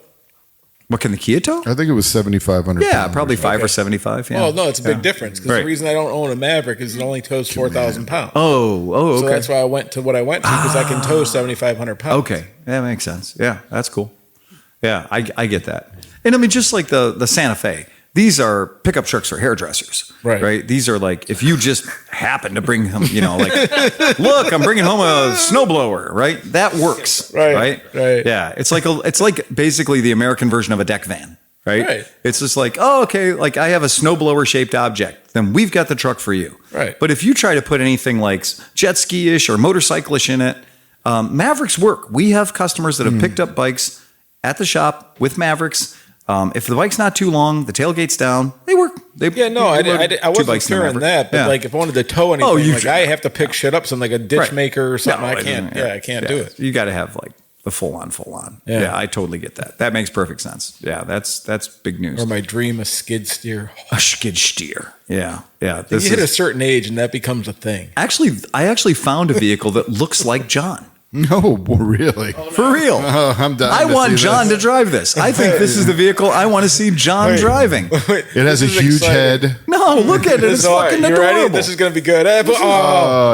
Yeah, That's I want an older- John to drive that. I A want to drive that. 1972 Jeep Commando. Yes, please. I think that looks like that is so much cooler than a Scout. Yes, it's right up there. There's one for about it's like It's so $1,000 much on cooler than Marketplace a right Scout. now. Yeah, that's so much cooler. But that would be so irresponsible. Yeah. That kind of looks like a kid's pedal car. It does look like a kid's pedal car. I It's like saw the that one. windscreen Yeah. is The best like way. disproportionate. Yeah, and not in a bad way. That one almost looks like an old 72 Chevy Blazer, like smaller. that's what I was but- I am The actually grill. The grill. shocked. Chevy-esque. I'm actually shocked the entire front end of that one is perfectly straight because I think it's all one piece aluminum. I think it is. and I've I never think the seen one entire that hasn't thing. been bent to fuck. No, I think it's magnesium. I love Exotic metals. I love convertibles and Yes. I like four-wheel drive. So when you have a fully convertible where it's just the front windshield, Yeah. I just like that look. And you can see the leaf springs hanging out under the bottom of this goddamn thing. Yeah. So that means if you ever hit one big bump, you'll bounce into the next century. Perfect. Yeah. Best Awesome. comment ever. Yeah. Dave Matheson checking in. Just pulled in the driveway from Mexico trip and Mexico! thought I'd tune in. Glad to see you guys still aren't a motorcycle Yes, podcast. that's right. Fuck yeah, baby. Yeah. We're Motorcycle tuned into Jeep adjacent. chat where we're talking about all the. Oh no. All the things we're talking about, you could haul a motorcycle. Oh, no. Here we go. We're about going commando to tonight on get- Jeep It's Chat. about to get all kinds of About to motorcycling. get all kinds of Still not a motorcycle chat. Oh, and this has got to hurt Pete. This is like finding out that like your lover also has a weird kink. Oh man. That's not always a bad thing.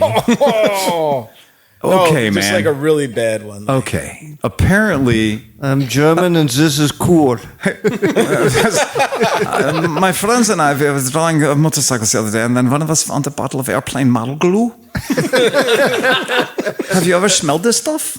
It's fucking amazing. Let's twist the exhaust pipes, please. Dietrich got into the ergot again. Should we have four? No, we would have six cylinders. We have Six 1,800. We have What if we twist the pipes? we have Cylinder. We are looking for sex. sex cylinder in line. What if the pipes were get twisted? What color should the pipes be? White power. I'm sorry. I'm apologizing for BMW right now. The BMW Motor Show the ass. Vision K18. Show the ass. Have you heard? Before you even get into it, have you seen some of the other like actual motorcycle people talking about? They're like, the Vision is a new take on motorcycle. You're like, what kind of fucking like who is kissing? Somebody's paying money to have this thing reviewed as Okay. a fucking amazing bike. If you, Well, it should be I put in heard the somebody say it pecs. sounds like a duck farting when you rev it. oh come on. Dude, that could take your junk Okay, off. if you you- caught that back wheel, it's a Yeah. blade of nut removal. If you slide back on the seat an extra 3 inches, you're losing them, boys. Done. You're losing them. Either that or you're going to have like the scrot sack that goes down to your ankles. This particular I'll image. ride it. I mean, if you give me one, for This sure. image, Okay. That's crazy. this is the one picture of it that I'll be like, nope, yep, okay. You know what it As- looks like? It looks like they took the bodywork off of any adventure bike and then just stuck wheels underneath it, like without the motorcycle. If Shamu was going to ride a motorcycle, Yeah, that would like be it's like it's the dolphin part. Even Dan's bike, it's like the bodywork of any of the current like adventure bikes or things like that. But there's no forks. They just shove the wheels and shit inside of it. I will say, as just a design exercise, I don't hate it. It looks like a sperm. What? No, It looks What's like a the- motorcycle that would be like a prop out of a movie from It does? the early Yep. 2000s. It like does. a futuristic motorcycle, like Judge Yeah. Dredd or something. Oh, yeah, That's Judge what I'm Dredd. saying. There As you a, go. as a design You're going exercise. to get a rooster tail up your back. There's no It's rear not fender. the ugliest I mean, gold wing I've ever seen. no, I think this where they is missed not, out. I mean, this is just a rendering, right? This is not a no, production. they built it. No, that's This is in production just like this. No, Not it's in a concept production. bike. No. Concept. Not in production. just Yeah. concept. I mean, you Look, can see that's the dude riding it you can right see there. you can see Roy Orbison there fondling the hand grips, right? Yeah, this is real. There's a bunch of there's a bunch Well, the of CEO, you could find a video of him revving it yeah. because it sounds like all kinds of stupid. Yeah. A duck fart. I mean, come on. There's a bunch. Look at all the old white guys. This is a real picture. Hey, Because I'll if it give was you credit for if it putting was AI, there'd be like mixed races and cool stuff and people like Benetton shit. People with But three no, That fingers. bike blowing smoke up its ass. as the bike is blowing smoke up its Just a own Honda ass. NM4. Yeah. And by the way, I mean, it looks a lot like the newest, they launched Goldwing. it. They launched it at the Concours d'Elegant. Where look at this fucking picture and look at the 4 assholes on the right hand side with the matching hats and ties. Yeah. Oh, dude, that's Those are all embarrassing. Tom's uncles. Those are all Tom's uncles. Judge. What is the name of that they were like- barbershop They're quartet? getting ready to We go are- fuck their We know heads. our audience. The poors will never buy this. Let's just appeal to the rich Right. folks. That is exactly what it is. No, motorcycle sales are down, what, 30%? 30%, right? Yeah. BMW. Well, they just need to sell 2 of these, and they'll be back on top. It's got to be $100,000 for this hunk of Oh, shit. you bought a Vespa Snake? Well, we've got the Mag. motorcycle for you. Let's fill the saddlebags with exhaust tips. Wait till we come out with the Burberry You got edition. 36 liter saddlebags. No. No, Pete. You know what's going to be Nothing but interesting? tip. That's for They got to cooking come the out with verst. the M version. Yeah. Yeah. No, I want the GS version of that. What do you have in your saddlebags? Slash cut. Wer has slash cut? If Yeah. there was ever a motorcycle that needed the flamethrower exhaust kit, Yes, it does need a flamethrower exhaust at kit. that angle, It does have hidden red LED lighting to side light those pipes because I've seen images of it where it's side lit internally. No, But that's red hot pipes, man. it's red hot pipes. This also needs at least, I gotta say it, this needs a giant iron cross on it somewhere. Oh, no. Yeah, this bike should be done in faux aluminum finish with painted on rivets and an iron cross somewhere on it. If Not people a are just swastika. listening, Yeah. they're looking at this. What is this? This thing is called? what is this fucking thing called? This is the BMW K. I know it's crazy. K18, right? Because Vision K. the Vision K18, the Vision Well, no, I was going K18, to say more like the K18 Widowmaker or something. the K18 Widowmaker, right? Exactly, right. The Yeah. UK18. And to describe it perfectly, Marshall from the chat says it looks like they smashed the Victory Vision into an R18. It does. Okay, it Yeah, looks like it is pretty it does. good. Yeah, because you've got that 6-cylinder across the frame, six cylinder, right? So you have 6-cylinder motor. You've got 1-for-1 exhaustuses, which I'm sure there's going to be With the at least tail 11 making crossovers. them look like afterburners. Right, with interior red lighting stolen from like the first gen Star Trek. You know, the then pulls last up the time the fact that- Germans did acid, we got Right. the R1200C. Yes, they did. That's correct. No, that was Yeah, that was definitely some strong acid house party that night. And then after that, I would say the first R1800 cruiser that came out. When the R1800 came out, we were like, yeah, okay, we see where you're going with that. But this there's is a so rumor comic on book. that front as well that there's going to be an R20. Okay, no, yes, we put pictures of it last week. Oh, We okay. threw some pictures up of the R20, the R9T, but it's 2,000 cc's. Yeah. Oh, they're catching up to Kawasaki. It just doesn't need a side stand anymore. You just lean it on the jugs. Yeah, you just lean it over until the jugs touch the ground. Yeah, it's got a cornering clearance of 13 degrees. This is just fucking apeshit crazy, people. There's no better way to put it. It's just exhausts and a giant fucking back tire. It's crazy. And yeah. Somebody says it looks like that ugly ass Honda scooter.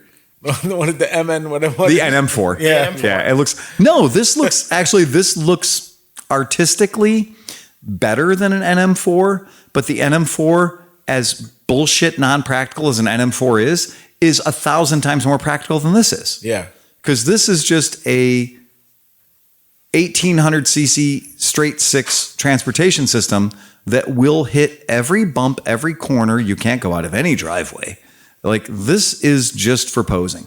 I thought we kind of figured out that inline straight sixes don't work. I mean, Honda came out one. Yeah. Benelli did Right. it. Kawasaki did it. Kawasaki did it. And nobody's ever did it again. You know why? Because it wasn't more fantastic. BMW You is- could build an 1800 four-cylinder. Yeah. It would be narrower, lighter, and betterer. I don't know. The BMW, the K1600 Right, that they have exactly. right now. It's this phenomenal. inline six. Yes. And it's amazing. Yeah. is. Yeah, Okay. it's And it's been, in the neighborhood of 200 horsepower. I And think, it's like been- 190 something. yeah. And it's been available for 16 Butter years. smooth and like Yeah. a linear power delivery, like a electric. Well, engine. a straight six is supposed to be the most perfectly balanced I totally agree. configuration. That's the K1600. Configuration. So, that's what a 6-cylinder There you go. BMW looks like, the K1600 GT, you know, and they come in a lot of different versions. There's It just really looks like you can throw it around in the curves. it does. Yeah, dude. No, it does. Oh, Yeah. man. I'd be hanging the fuck off of that Yeah, thing. they're pretty sporty. And they come in different ways. You can buy it in different styles. too much for me.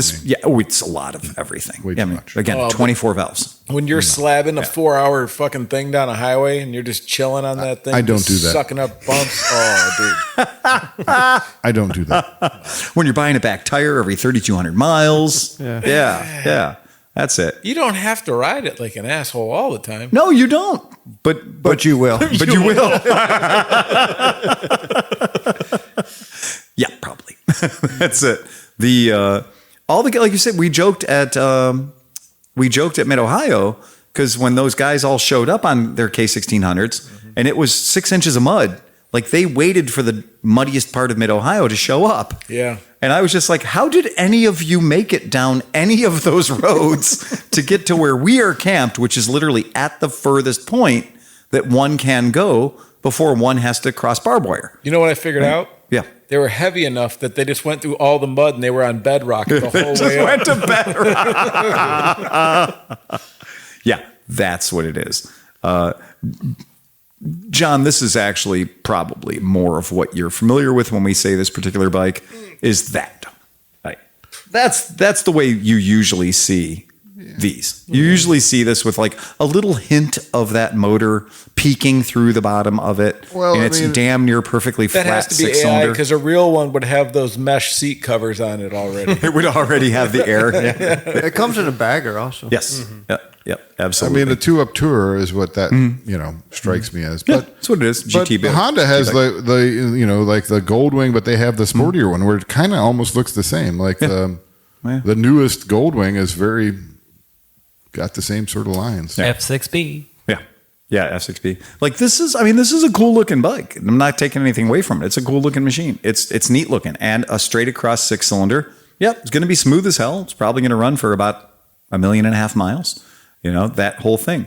It also is going to be BMW, which is when it makes a noise. That noise you heard was really fucking expensive. That's it. And go visit your local BMW dealer. Visit your local BMW dealer and say, how many mechanics do you have working? Oh, we have 4 mechanics working. Okay. How many of them are doing exclusively recalls? Oh, all of them. Yeah. because usually that's a problem with the BMW dealerships is when BMW has a recall, it's usually really fucking easy to get to. No, I'm lying. You have to take the motor out every single time. Like anytime BMW's had a recall, it's always been the thing that's like, yeah, it's going to take about 6 hours for us to do this once the guy's done 6 of them. And then you find out BMW is paying 4, so the mechanics are not happy about it. And it's just, that's BMW. That's what it is. They're great until they're about 7 or 8 years old. And then the complications kind of catch up with you. And I'm not saying all BMWs. I'm saying ones like this. Like these monster Land Cruiser, land yacht You never things. want to be the second owner of anything European. Just, super duper crazy complicated ABS systems, super duper crazy complicated ECU systems. My bike doesn't work. Why? I changed the right turn signal. I mean, just when you look at it, look at the wheels compared to the girth of the rest of the bike. Oh, yeah. It's like it almost needs. It looks like it has 12-inch scooter wheels on it. Yeah, but those aren't. Those are 17s. What do you think the book time is on a valve adjustment? It's got to be forever. It's just got to be forever. Right. Because I'm looking at that going, well, how do you get the valve covers off? Yeah. But what is the valve adjust? It might be like 60,000 miles on that. Having swapped a 1000 RR motor before that was bad anyway, it's about 10 hours. I'm seriously, that's a terrifying thought. It's got to be a lot.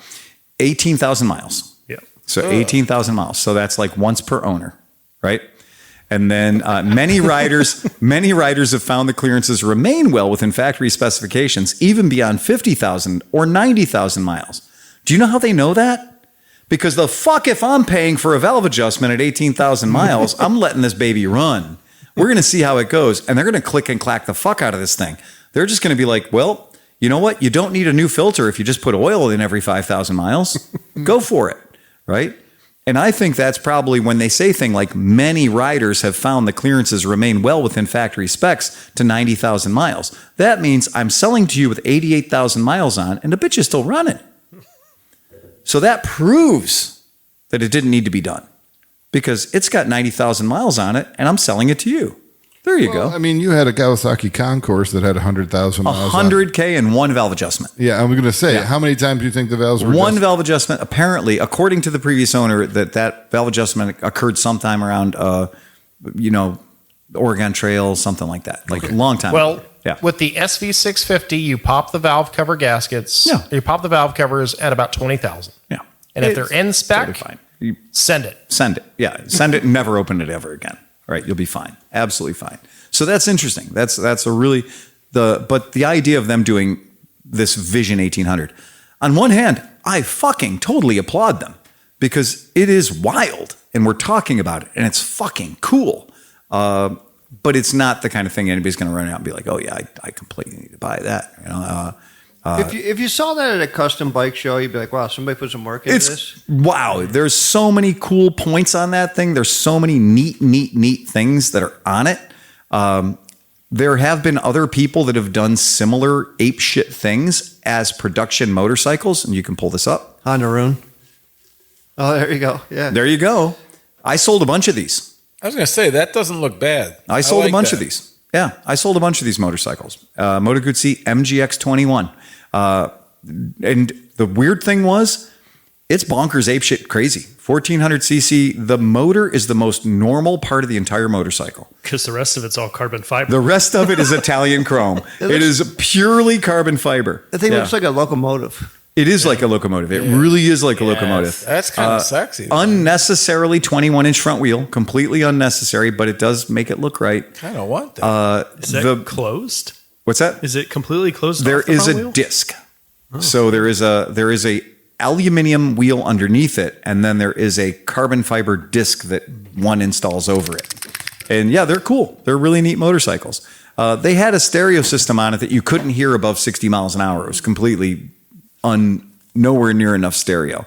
It was good sitting still, but it was really bad at above 60. You couldn't hear it. Is that a belly pan or an oil containment? So no, that is a slab, and that was on the prototype. So they have this dumb slab on the prototypes that does not exist on the production bikes. Okay. So when you see a production one, at least when you see a production one that isn't filmed in like ultra 73 layers of Photoshop, They're pretty. There you go. There's a production one. So that's what they look like when they actually come out of the box. And that's how they showed up. And they made some really cool boat tail options for the back. So if you didn't need the bitch pad on the back, you could put the boat tail speedster kit on there. Yeah, they're cool bikes. They're extremely easy to ride. They're not challenging. They just go where you put them. They are fast. I mean, they are respectably fast.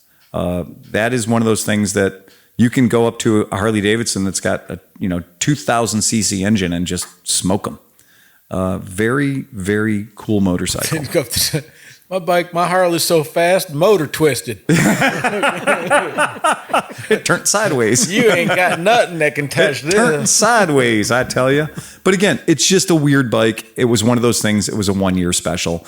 And so when the BMW has their K1800, this crazy thing with the 6 exhaustuses, that, yes, sometimes weird shit can make it to production. You know who already ordered this? Who? That fucking Ducati bike. You know, like the chopper guy that's been going around, the Gucci chopper. Oh, the Gucci fucker. Yeah. He's the type of guy to be like, oh, yeah, you're right. Fucking, I need that bike. You're right. You're not wrong. Can you put a 300 on it, though? You're not wrong. You're not wrong. We had a flurry of email after we talked about the electric motorcycles and what the laws are state to state regarding them. I can't imagine. It's a fucking shit show, first of all. But the second is we are finally seeing a little bit of cohesion into what the fuck it means. If you have children and if your children want to ride an electric bicycle, I'm going to tell you the basic rules. If the bicycle goes 28 miles an hour, your child must be 18. Does not need a license. Does not need a license plate. 18? 16. Oh. 16 years of age. So I'm sorry, 16 years of age. So if it is a electric bike that goes 28 miles an hour, that's a class 3. A class 2 goes 20 miles an hour, and a class 1 also goes 20 miles an hour. But the question is whether it is throttle actuated motor or just pedal assist only. Okay, that's it. And so that's the class 1. The class 1 is when the bicycle gets up to 20 miles per hour. Pedaling it won't make it go any faster. And the class 2 is when you actually have a throttle, and that throttle gets the bike up to 20 miles an hour. Now, if your kid is, Greg LeMond, that kid can pedal that bicycle up to 35 or 40, no big deal. But the electric motor only provides assistance up until 20 miles per hour. Class 3 is that it can go up to 28 miles per hour on the electric motor. Now, if you're going downhill and you're pedaling it, you can pedal it up to whatever fucking speed it'll go, but the motor will only propel the thing up to 28 miles an hour. Parents have to be aware of the fact that a lot of manufacturers are selling these vehicles with switches and buttons that will take them out of moped mode and put them into, I don't know what they call it, just fast mode. And so a lot of these that are podcast listeners have chimed in with, like, I just bought my kid a Suron, Fright B 500 or whatever. And yeah, it comes out of the factory. It's restricted to 28 miles an hour. It's a class 3 electric bicycle. But before the kid got it unboxed, he'd already figured out how to de-restrict it, and it goes 65. Well, right? Better it goes 28 and it has no pedals. It's no longer That's a class the other 3. one. Right. And if it has no pedals, right. If you're buying a thing that does not have pedals as a means of propulsion, that is not an electric bicycle by any definition whatsoever. Well, some of them you can buy a pedal kit. Yes, for you can. it. Absolutely. Convert it into a bicycle. Yeah, Super 73 and stuff like that. You can buy a pedal kit to add to an existing design so that now the pedals do provide a rudimentary form of propulsion. These classes that you're citing here, is this a federal thing or is this the state of Ohio? No, it is federal. So there is a federal ruling on it. And then most of the states have picked up the federal rule. So they're following the class 1, class 2, class 3. And some states have added to or from it. And there are extremely easy e-bike law. You can find it on there and find it by your particular state. It's not hard to find. It took me 5 minutes to get all 50 states down to, what it is. What we can tell you is if somebody is selling you a vehicle and saying, hey, look, this is an electric motorcycle, but it's going to be titled as a bicycle because you've had 17 DUIs and you're not allowed to drive a motorcycle, but you're allowed to drive a bicycle.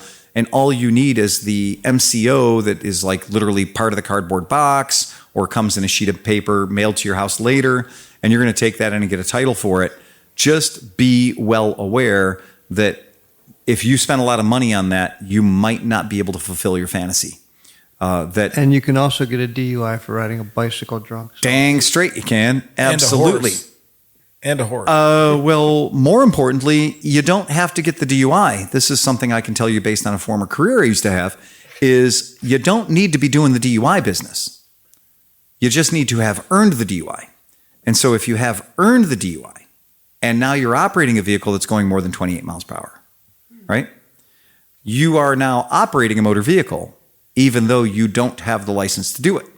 So then we use a law that's the worst law you ever want to run into is the DUS law, the driving under suspension, okay? Because you are operating a motor vehicle and you are currently suspended. And that's just as bad of a day out having a driving under suspension. That's not I forgot my driver's license at home. That's not the same thing. Driving under suspension is you were on a path to get your license back someday and now you're no longer on that path. So, that could be a 6 or 12 point offense right there like that. Very expensive. Very expensive. And the number of laws you needed to break to have the cops ask you about that are 0. You could be operating at 18 miles an hour, completely following the rules. And if that cop decides, hey, let me see your license, you go, sir, I don't need a license. This is an electric vehicle. It's a moped. And he goes, yeah, it's a motorized vehicle. I saw you going 29 miles an hour in it. So let me see your driver's license. I don't have a driver's license. Did I mention it was an electric bicycle? And he goes, yeah, I got you at 35. So let me see your driver's license. Oh, you don't have one. Oh, let me run your SSN. Oh, you're driving under suspension. You have what's called no driving privileges. And if you have no driving privileges and you're operating something that is technically based on your cousin who lives in Florida and it's 49 cc's there, it's not 49 cc's everywhere. 19 states play by that rule. The rest of them don't. So if you live in South Carolina or if you live in Florida where tourism, that kind of thing is 49 cc's, gets you, there's a billboard down the street for liquor sickles. And that's real. I'm not making that up. We know the guy who owns it. Yeah, you can go to the liquor sickles and get yourself a 49 cc. And next thing you know, Vern's putting a 70 cc kit on it. And everybody's going to be real quiet about it. And you're going to run down the road at 55 miles an hour. But in the states that aren't those states, yeah, we're a little different. Those states make you subject to things that you might not be thinking about. So just be aware of that. That's a thing that you should know.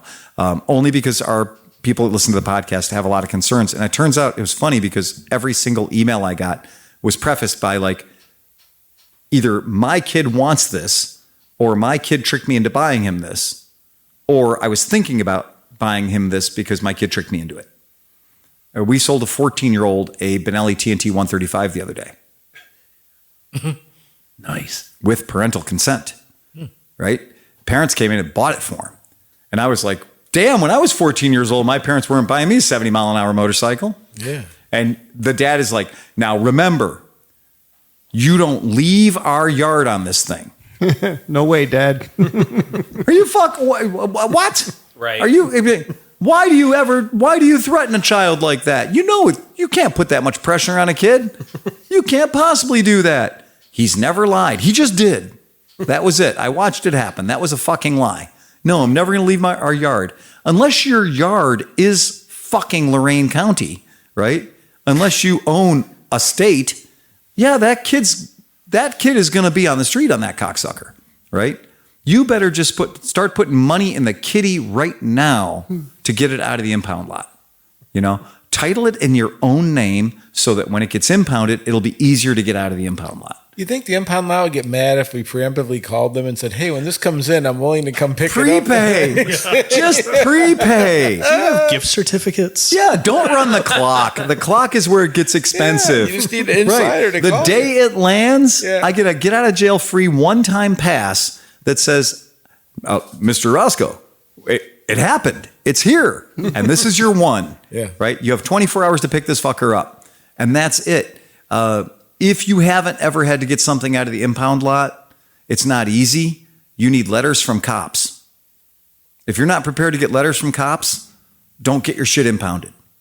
It's like you need a release from the police department if you have your shit impounded. And everything else, you're like, I know where the impound lot is. Check. I have a title for it. Check. I have ID that proves I'm the person that owns it. Check. Do you have the letter from the cops saying you're allowed to take it out of there? Nope. Then it's another $60 day, right? And they're going to add up. And the cops will eventually get you that letter, but it's going to be about $1,800 later. Like, it's stupid how long it takes the Cleveland Police Department to get you the letter that says your vehicle is released from the impound lot. It's crazy. I have customers that have crashed bikes in the impound lot, and it's wild how much can add up on the bill while it's sitting in the impound lot. And depending on where they take the car, the impound lot could be a dude in a trailer that's there for 2 hours fucking a week. For real. No, I'm serious. Yeah. My wife, she had a medical reaction. So a while ago, they gave her some, I don't know, what an antidepressant, something, but Right. she had a reaction, and it caused her to pass out driving my fucking Vibe. I used to have a Pontiac Vibe. And she exploded it, and I didn't know this. She just disappeared one night and didn't come home, and then I found out the next morning. This is years ago. And so I called them, and they're so uncooperative. It took me all day to finally get somebody. When I had to call the police departments to find her because she was in the hospital. Nobody called, whatever. Yeah. Found her, found the car finally, and they said it's at this lot. So I'm thinking, okay, she got into a fender bender. Like, Right, you know, like, of I'm going to course. go get this fucking car. So I keep calling. I finally get through, and the guy's so unhelpful, such a dick. He's like, yeah, that car's here. I'm like, is it drivable? He goes, yeah, probably. And like hangs up. So I'm like, okay. So I get a ride from a dude who drops me off because I'm just getting a ride, and I'm going to jump in this car and fucking just bring this dented car home. Oh, yeah. And I get there, and it was exploded. Like, there was no front end on the car. There was no engine attached to the front of it, but the dickhead couldn't even. So like when people don't understand what you're dealing with, you are dealing with the lowest of low scumbag. They're not even like employees of the city. They're just like some random dude who has a trailer somewhere in a plot of land that they're like, can we put these cars in your backyard? It was fucking horrible. I wanted to kill this guy. That's fucking awful, man. That is terrible. I got triggered. I wanted to like, now I'm having this memory of just because I had a dream of going. You might back need to get some help, man. There used to be a TV show about that. It was in Philadelphia, and it was like it just showed these people coming in trying to get their cars out of hock. And you know, most of the cars were there deservedly. They were driving under suspension, or driving with bad plates. Or they had so many. There's a reason it's impounded. Right. My car got stolen, and I guarantee you the crackheads that stole it didn't take the kites and umbrellas and all the other stuff that I had. That was the people at the impound cleaned it out. Yeah. All right, let's see what good stuff we got in this one, you know. Yeah, when I was a police officer, every time we tow a car, we have to do an inventory sheet on that car that we towed. So anything that got towed, anything that was headed to impound, it had to be inventoried. And I mean, you don't know hell until you have fucking inventoried a meth head's car. A meth head's car is a real uncool thing to have to fucking inventory.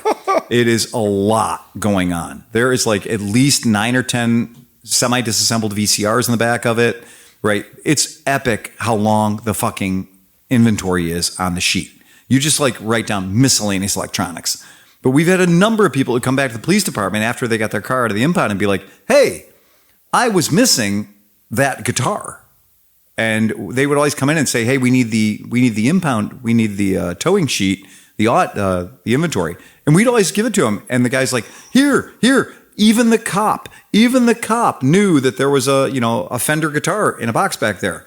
And I was like, yeah, we inventory them. We don't just let them take it away. We inventory it because the police department doesn't want to be held responsible for everything that was stolen from your car. That's why we have to spend an hour and a half, goddamn it, inventorying the fucking thing. Now, it's fun to inventory things because you find cool shit, right? You're like, man, we arrested the guy for one gun. He had 5 more in the car. Right? One Swedish One penis for the enlarger. inventory, one for me. Swedish penis enlargers aren't my One thing, horse baby. semen injector. Yes, exactly. May 20. So Monday is the official start of Isle of Man TT 2026. Oh yeah. Yeah, baby. Start watching it. Check it out. They're going to be airing it on all kinds of different stuff. You can pay for a subscription and watch it like as live can be. They're going to be filming a Brad Pitt movie there. So that's going to be fun. There's going to be that happening. So this is going to be kind of a big year. And last year, I'll make a declarative statement. I don't think the weather could be worse than last year. So last year, they got rained out about 70% of their practices. Well, the year Oscar and I went, they got rained out about 50% of the practices. So you made the most of the days you had. But cool, big excitement starting on Monday, May 25th. So if you've never watched the IOM TT, you should watch it. It's super cool. We watched a guy the other day going around with one leg. And, that was fucking great video. 2 guys went out. Was it Dave Nolan? It was not Dave Nolan. But it was one dude on a BMW S1000RR, and what was the other guy on? Ducati? Ducati, the video we shared? Yeah. Oh, fuck. It was the 44 Teeth guys. Yeah, 44 Teeth. Absolutely. Yeah, it was the 990, RC 990, and something. Yeah, it was a great video. Yeah, and because these guys, back since he lost his leg. Since he lost his leg, right. Including my favorite part of the video is he's like, well, there's where it happened. Right. There's where he's on the comm off the cliff. The whole way. And that comms, if you watch a fun video, post it up to our podcast chat, ClevelandMoto podcast chat group. It's a fucking awesome video because it is an entire lap, which is great.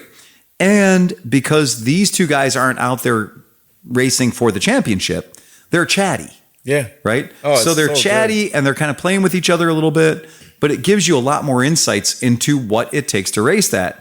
And when he's talking about things like, okay, you almost hit that brick to make the turn now. Yeah. And you understand that timing, that even when we have guys that are doing it not for stakes, just to do it, nobody cares what their lap time's going to be. This is the guy's first time back since losing his leg. And here's the crazy part. Yeah. So I watched that video, right?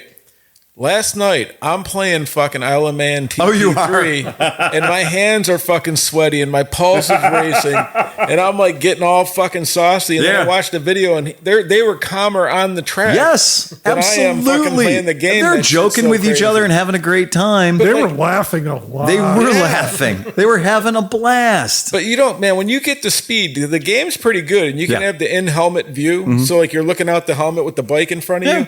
It gets pretty fucking realistic. And you start blasting down those fucking skinny ass roads with those things on the side that turn into a blur. It's a blur. Dude, it's good. The game's good. Like they said, there's a green line and a gray line. You try to stay on the gray line. Yeah.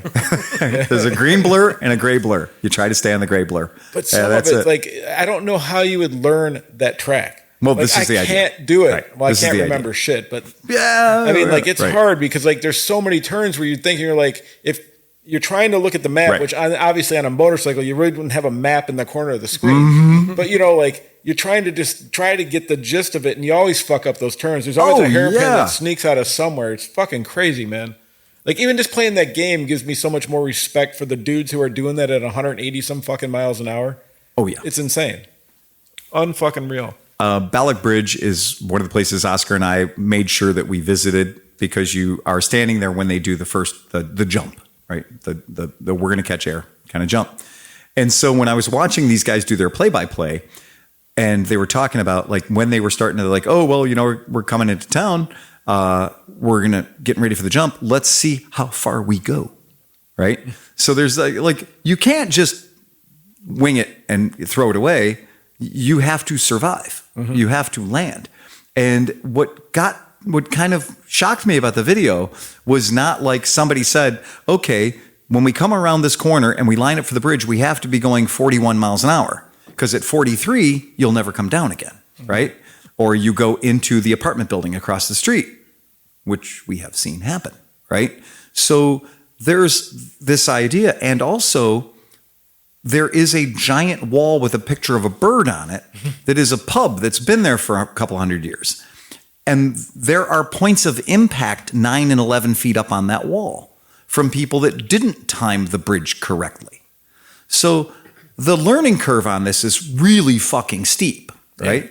So when these guys did the corner, I watched the video again because I was like, they have to be like, you have to be shitting golden bricks to be going 186, 190 miles per hour, their mountain course and everything else, and then come into this town and have to change your entire mentality to, we have to go slow enough to not become a wet spot on the side of this building, and fast enough to literally thread the needle whilst in the air, where you have no control over where you're pointed once the tires leave the ground, and then land and be like, made it. Like, that's balls. Like, to me, that's just the craziest part of motorsport, because any other type of motorsport, you're like, yeah, if I hit my apex here and I'm doing this speed at this time and I'm in this gear, I'm going to make it through the turn and I'm going to do okay. Not only that, but I don't know of any other motorsport that has zero error for margin, or zero margin of error. Correct. Like MotoGP is insane. There's kitty litter. There's tracks. They built these tracks designed to not hit anything for 300 mile or 200 mile an hour offs, you know? Right. There is none of that. None of that. It's, you're off. Well, that's a brick wall. Oh, those stones have been there for 900 years and your head's not going to move them. You know, like that's think about it. Is there any other sport? No. Unless there's like competitive bottle shooting off each other's heads or something. Like I can't think of anything else that would be that. Somebody once said, it's like, if you're running in Pamplona, like running with the bulls. Yeah. Right. So like, okay, if you're running with the bulls, I'm like, well, but here's the thing. All the roads were built for cars to be on and people to be on and everything else. So you are kind of using the roads and the walkways and the paths the way they were intended, right? You're just adding bulls. Right? And the difference in velocity between a bull and a whole bunch of people, the odds are pretty much on your side, right? And unless you really want to get fucked up, you can get shit mixed. Yeah, absolutely. That's what it's all about. That's why people go and watch. Isle of Man is like, that's a 35 mile an hour road on its best fucking day. Well, but our island doesn't have speed limits. Well, you do for most of it. There's a goodly part that doesn't, but let's just say the reason people are doing it is because it so fucking doesn't fit. It is the craziest fucking thing. And it's like, I want you to cross that lake, but using only a lawnmower, right? It's just the wrong tool for the job. It is the wrong circumstances, the wrong situation. And that's what makes it amazing. What makes it amazing is like, if we held this entire 37-mile course and we did it on a racetrack that had runoffs and kitty litter and dragon's teeth and all the cool safety shit, it would still be an amazing race. I bet you no MotoGP rider ever died from sneezing. But on the Isle of Man, one sneeze and you could be dead. Crazy. Yeah. It's just insane. And there's like you said, I need you to memorize this track. Yeah. It's okay. Mid Ohio, we got 10 turns, 12 turns, whatever. I can do that. I can figure that out in like the day, right? I need you to memorize this track. It's 37 fucking miles. What? And it's not a racetrack, so nobody designs swoopy things. No, there's kind of a kink here, and then there's a fucking right angle like this over here. Right.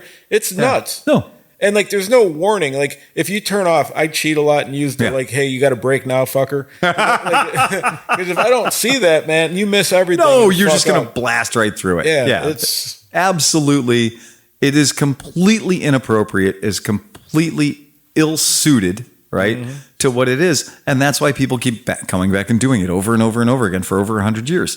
It's just wild. And that's the crazy part about it. So yay, if anybody's going this year, Liza's going to be over there. So they're doing a thing. That's fucking great. And we're going to be there in September. That was cool. Yeah. If you want to find out more about that, I did a video on Moto Stories with Liza. I talked to her all about first of all, their relay, and then also her doing the whole ride at Isle of Man. Yes. It's crazy. Yeah, it was a great video. It's Thank you. Going to be a legendary trip for Liza. Dude, it is going to be. She's really doing stuff. She's doing great stuff. She is doing all these things. Before she was, she's got to the point now where she can do the things. Because for a while she'd be like, I'm going to do this, I'm going to do that. And you hear all kinds of people say, I'm going to do this, I'm going to do that. And you want them to, and you're like hoping they're going to do it. But most people don't ever do all the things. Understood. And then this year, Liza's like, oh, I'm doing this, I'm doing that. We already did that. I'm doing this and this. And you're like, holy shit, man. Go. She attacked retirement with a fucking vengeance. Yeah. Yeah. She seriously is going everywhere. I like that style. It's great. I'm shooting toward that style. It's a super aggressive retirement. Yeah. It's cool. Hey, speaking of videos, I dropped the DGR video today. Oh, you did? Like cool. Now. Can't wait to see that. Yeah. Oh, fantastic. Yeah. We'll get up on that. DGR was great. DGR was one of those things that was completely zero stress. You know what? We showed up. Flat Out Garage was perfect. Yeah. There was food. There was drinks. There was beverages. The day caused me to realize I have to change deodorants. That was a long, hot day, man. It was a great day. My daughter had a blast. Yeah. Everybody had a blast. We But hit all of holy our targets. fuck, you got the weather order in. Yep, we but did. They gave you the free extra 15 degrees Yeah, on they it. did It give was me the like, bonus woo. sunshine. Yeah, I got a little sunburn. A lot of first timers this year I talked to. Tons of first timers. Mm-hmm. So many new people. Did you guys see the fast boys that came and they were disappointed and they left and the Yeah. kid tried to do a wheelie and was like up Yeah, the street? But they were disappointed when they found out that it wasn't a highway run. Right. They thought everybody was going to be doing stand-up wheelies Right. in suits. In suits. It's going to be tweed at 12 o'clock. I think that was the two guys that I. Meanwhile, I followed one of our customers actually Yeah. at 25 Yeah. because apparently he had never been out of his neighborhood before. Oh, really? Oh, yeah. Oh, God. Was it the green Vespa? No, Code Red. Oh, Code Red. Okay. I Code cannot Red. remember his name, but Yeah, apparently Code he Red. was from Chagrin Falls Yeah. as well. Yep. Absolutely. Nice older gentleman. Yep. He actually left a message with Renee. It was like, hey, thank Tom for me. because Right. Yeah. He literally played Yeah. like I was gathering ducklings at the very end. It doesn't matter. Every point that I had done in the route, I had selected a few points where I had a good sight line behind me, a lot of road behind me, so that when I would get to that intersection, like Rockside Road, I could look back and see everyone line up. And usually for Rockside Road, I would figure we would need 2 exchanges of the lights to get everyone through. And I would be sitting stationary for 1 full exchange of the lights while we let all the ducks gather up. Well, I pulled up, literally stopped for a red light that was already there, looked over my shoulder and saw the last bike pulling in. And I was like, you got to be fucking kidding me. So the blockers must have been just really killing it. was good. Everything went really smooth. The blockers must have been doing a good job. I want to throw a shout out to whoever the girl, I can't remember her name, on that fucking moped, that just wail that was just rolling the blue whole moped. time. She And the stayed in my position, pocket. She Yeah. was in the position of like her head was over the headlight. Like, you know what I mean? Like full tuck. The uphill climb was a torture for her. Yeah. Absolutely. Yeah. because Hillside was bad. Hillside was a handful. Yeah. But she hung in there and she had She a did. great attitude. Yeah. She was And cool. once we left County Line Saloon, I pick it up pace a little bit. Oh, yeah. Because we lose half of our riders. They don't want to hang around at County Line Saloon for so long.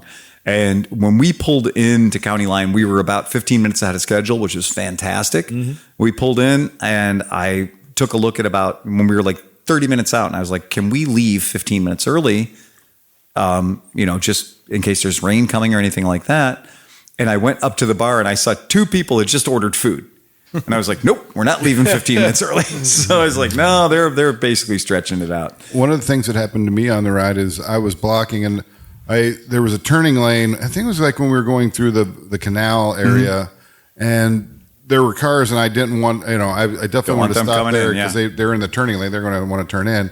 I pulled up, I stopped and I was blocking and there was a lady in a Subaru and she rolled down her window and she's like, hey, this is cool. What's going on? And I said, this is Distinguished Gentleman's Ride. It's a benefit for men's prostate cancer. Right. And she said, oh, my husband just got diagnosed with prostate cancer. Oh. And I said, God bless you. Yeah. And, she's like, thank you guys. This is a really good thing you're doing. Oh, that's fantastic. And when we pulled into the county line, I saw her go by and she Yeah. beeped and waved. And it was, Oh, really? it was kind of a cool thing. That is super cool. That is great. Yeah, it was cool. I met a doctor who's done the ride 7 times, and he's he's men's health specialist.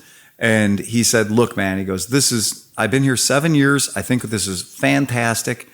He said, I diagnose 20 cases a month. And I'm like, that's fucking crazy. He goes, yeah.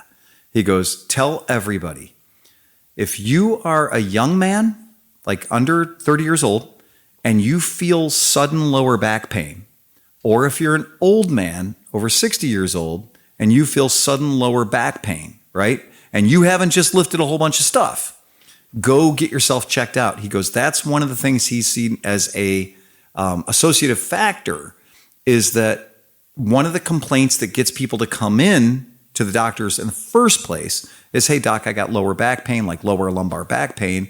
I think I hurt myself or something. And then they check them out. It turns out to be prostate cancer. So that's an interesting thing. Now, here's a doctor that diagnoses 20 cases a month telling me, tell everybody, if you get lower back pain and you weren't out shoveling snow, right, or having adventurous sex your one time a year, go see the doctor, because that lower back pain, he said, that is a symptom that he has seen over and over and over again. And he said, because guys that are over 60 and aren't doing any super heavy lifting anymore, they don't just suddenly get lower back pain. And young men that are, under 25 years old don't tend to just suddenly get lower back pain. And in both cases, older and younger, that is a big, big symptom of What if prostate you're cancer. 55 and you have everything pain? Hey, Hold on. I got legal on the phone. Yeah, legal. Okay. Yeah. Okay. Yeah. Just don't take his advice. You can listen to him, but don't professionally take Phil's advice. He's not a doctor. I'm Okay. not a No problem. doctor. Thank Right. you, legal. Yeah, that's Bye. it. All right. Yeah, it's just one of those things. Just get, if you ever needed a better reason to just check some shit out, go get some shit checked out. That was the thing. 'Cause Harris ended up with leukemia. But for like a month, he's like, man, my back is killing me. Yeah. My back is it's horrible. It's killing me. And he went in, and sure enough, it was leukemia. And he was like, holy shit. And he was 24. Yeah. Wow. Holy crap. I mean, that's wild. So yeah, the DGR is the thing. There was another gentleman that came up and said that his wife died last year of breast cancer, and said, hey, is there any way we can do one of these for breast cancer? And I said, I don't organize the thing. I just run it in Cleveland, right? It's not my big party. And I said, but I don't see any reason why you shouldn't be getting together. I think we should. With that. And we should, put the word out there. We should. And all the ladies should get out and ride for the Tatas, right? Yeah. Right. I've been on a few of those rides. It's a good time. I just imagine riding through neighborhoods and having neighbor. Well, look, man. Right. It's I promise. Right. Yeah, the drive-by visual inspection, John. Is that what you're suggesting? Yeah. Now you feel me. Right. Yeah. Before we get Again, too far, I'm not a doctor, but I'll give it a look. Before we get too far into ending this or getting close to it, yeah, we had Matt here. Matt's been here the whole time. What's been going on, bro? Just life. Working for myself now, trying to keep up with getting back to the podcast. And what are we doing for ourselves? Well, we were happy to have you on your first DGR. Yeah, so that was my first DGR. And he was one of the blockers. He did a good job out there. Yeah. Tom, excellent tail gunner. Excellent one of the best tail I've gunner. ever seen on a group ride, because I used to do a lot more group rides than I do now. But yeah, what a fantastic ride. I will never miss another DGR. And it was a very well-oiled machine. It was smooth, but I will say anybody who's sitting at this table has done them before will also know that was also our shortest and smallest and least complicated DGR because of the marathon being in town. So that was low-hanging fruit. That was tough. The Squires Castle ride was a little tougher. They had a little more going on. Yeah, but dude, you didn't have any turnarounds in the middle of a parking lot. No impromptu figure eights. It was so boring. This year was so boring. If it was boring, you weren't blocking enough.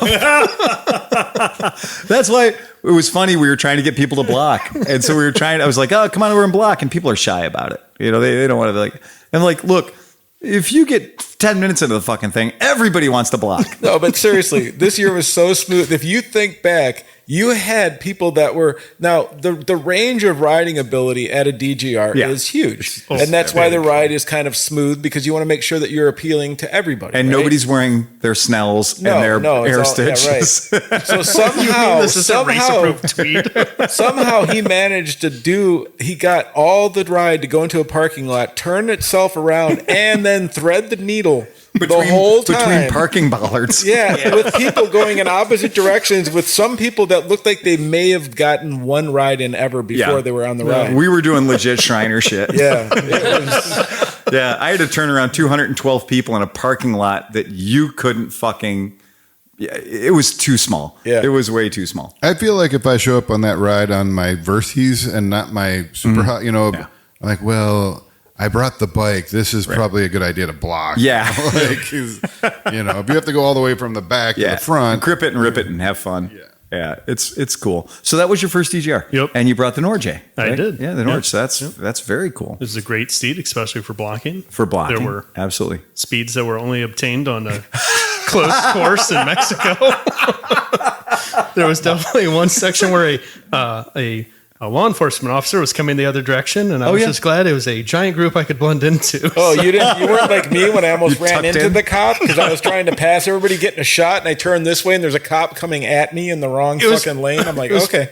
Probably a similar location. I called the police departments we were going through. I always give them a call a week before and just let them know, right? And I've got it pretty well figured out where we're going to be, when we're going to be there. And so I called the police department in the first town that we went through where we saw 3 cops, right? Newburgh? So Newburgh Heights, right? Yeah, so Newburgh. So I called them. I called the mayor and said, "Hey, we're doing this." And I said, "So just so, it's for charity, the whole thing. We're gonna have road guards, we're gonna have road captains and stuff. It's all, we've done this before. We're not gonna be speeding. I know your town is one entire speed trap. Like that's what your town exists is because you're a speed trap.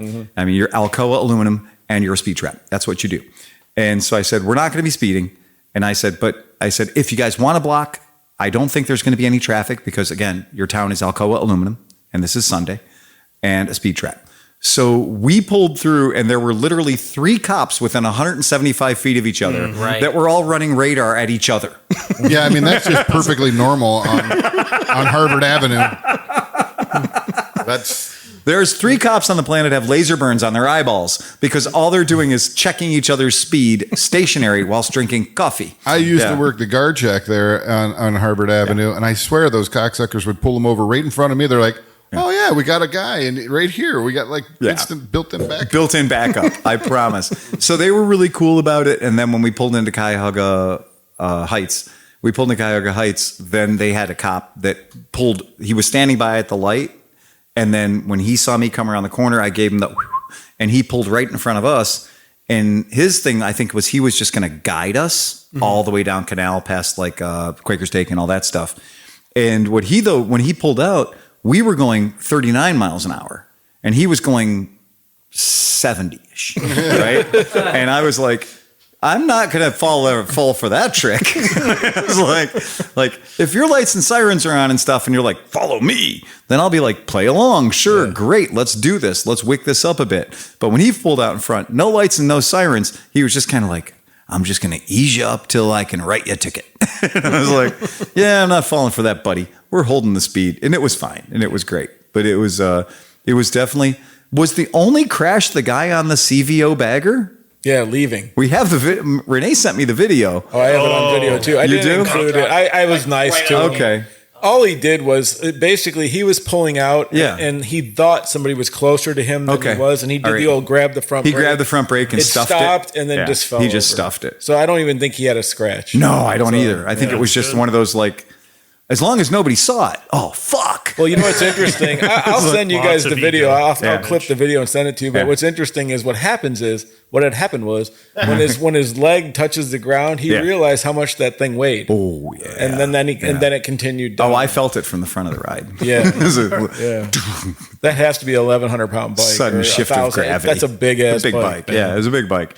It was cool. It was really fun. The only breakdown was I saw the one bike pulled off to the side on the last leg back. That was Dave Nolan's CB350 thingy. Yeah. Did it? But I think Adam stopped with them, so they probably had it running. Well, and I guess the water buffalo also leaked out all of its electricity.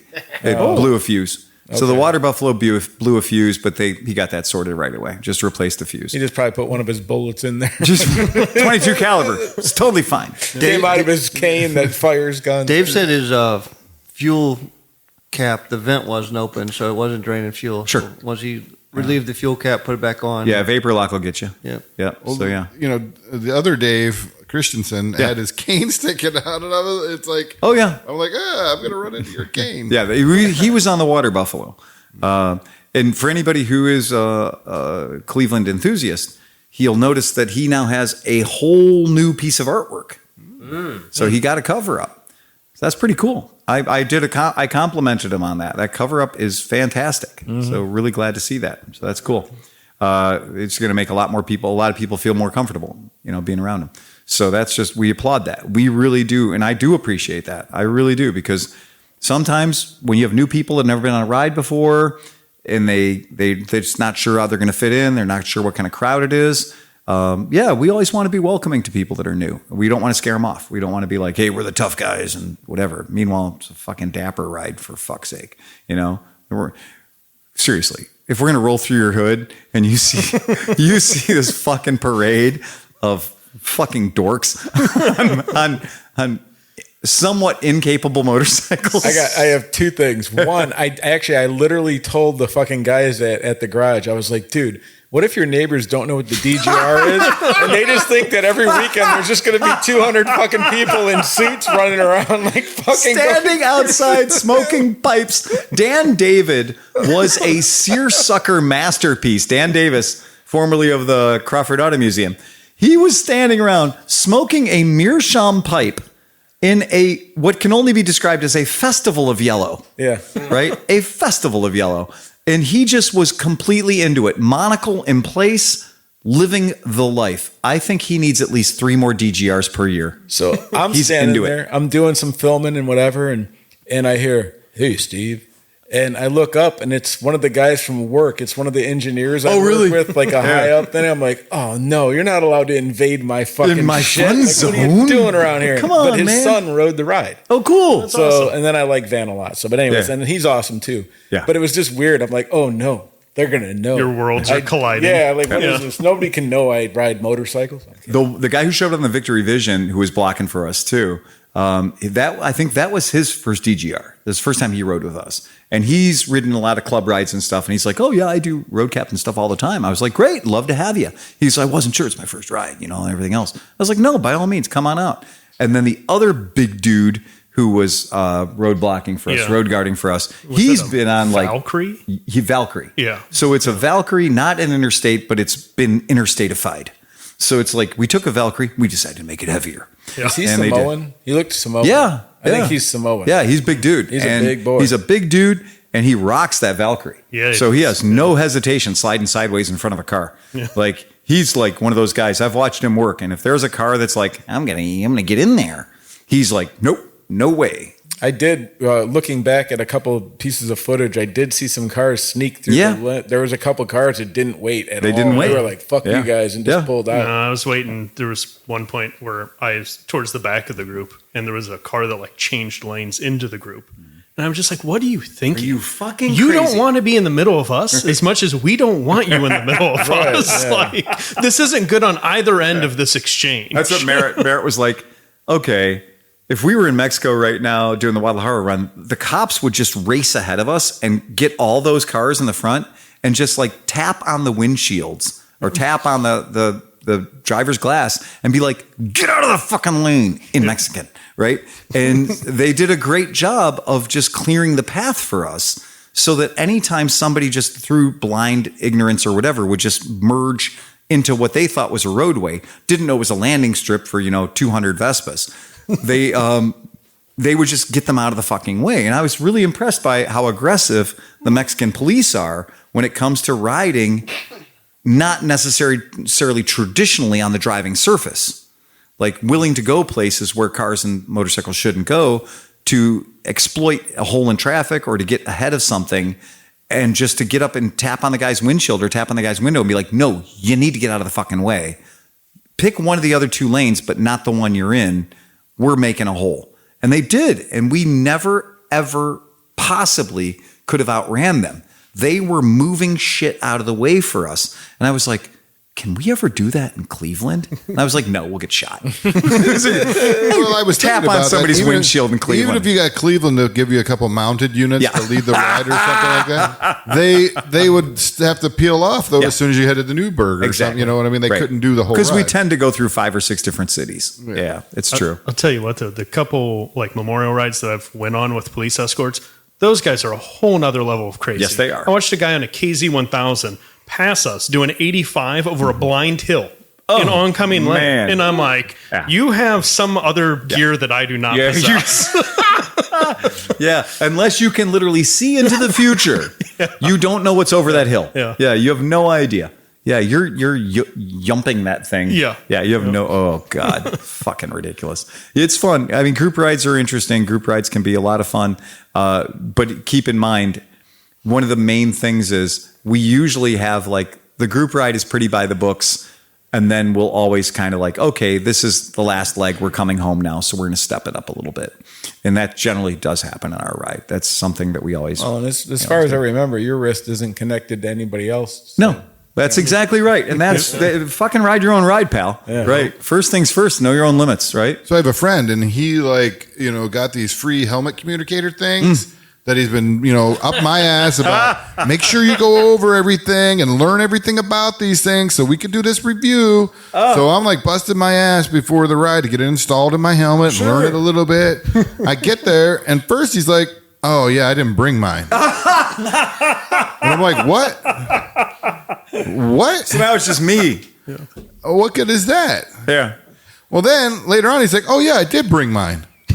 So then we do the ride. Yeah. And I'm like, hey, I was trying to hook up with you. He's like, oh, I didn't turn it on. Oh, Jesus. So I literally, when we left County Line, I had to go over and push the button on his head. Push his button on the side of his I was wondering what exchange was occurring over there. Up. So I could actually talk to the cocksucker. But then it worked really fucking well, man. Well, it would have been great to have that for the whole fucking ride, wouldn't it? Well, had I But known after anyone 2 else, minutes, you decide to turn it off anyhow.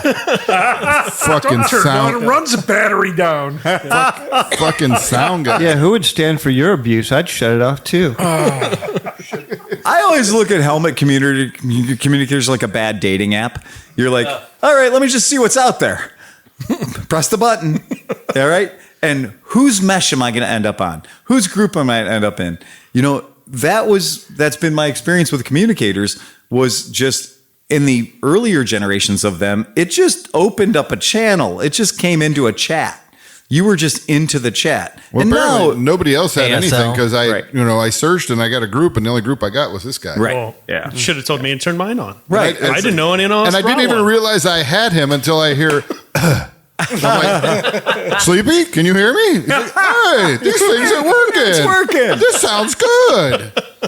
Because it could be the distinguished gentleman's room. No, okay. Let me defend myself for 1 second. Yeah. When I do anything, I prepare for everything. So I was so prepared to do a video and then take B with me and everything that I wasn't planning on doing any of this. Okay, fair so enough. that's why I Right. was like, You were like, focused I was on- blumberfucked about that. Yeah. But like, whatever. Now, if we're going to go this weekend or whatever and do it properly, now I'm going to have all the time. We're going to have Right. a thing. We're going to, Because you're on doing that I was day's not event. prepared. Right. But to his point, yes, then I completely forgot at that Oh, that's point funny. to turn it on and do whatever. Oh, man. But they did work really well. Would be advantageous for next year, especially anyone doing road guard stuff. Yeah, Be road able to guides, communicate road guard, and coordinate. Communicating road guarding is really, really good idea. But we have to watch the one guy because all we would hear would be smoking.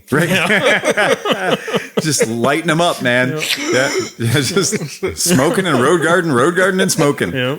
The one year we did it where we had 3 or 4 of on a mesh system, and the funny thing was, it was funny because it was like a game of telephone, because the way we were doing it was the tail gunner was talking to the road guards, the road captains, and we made a lot of effort to make sure that everybody that was doing it had,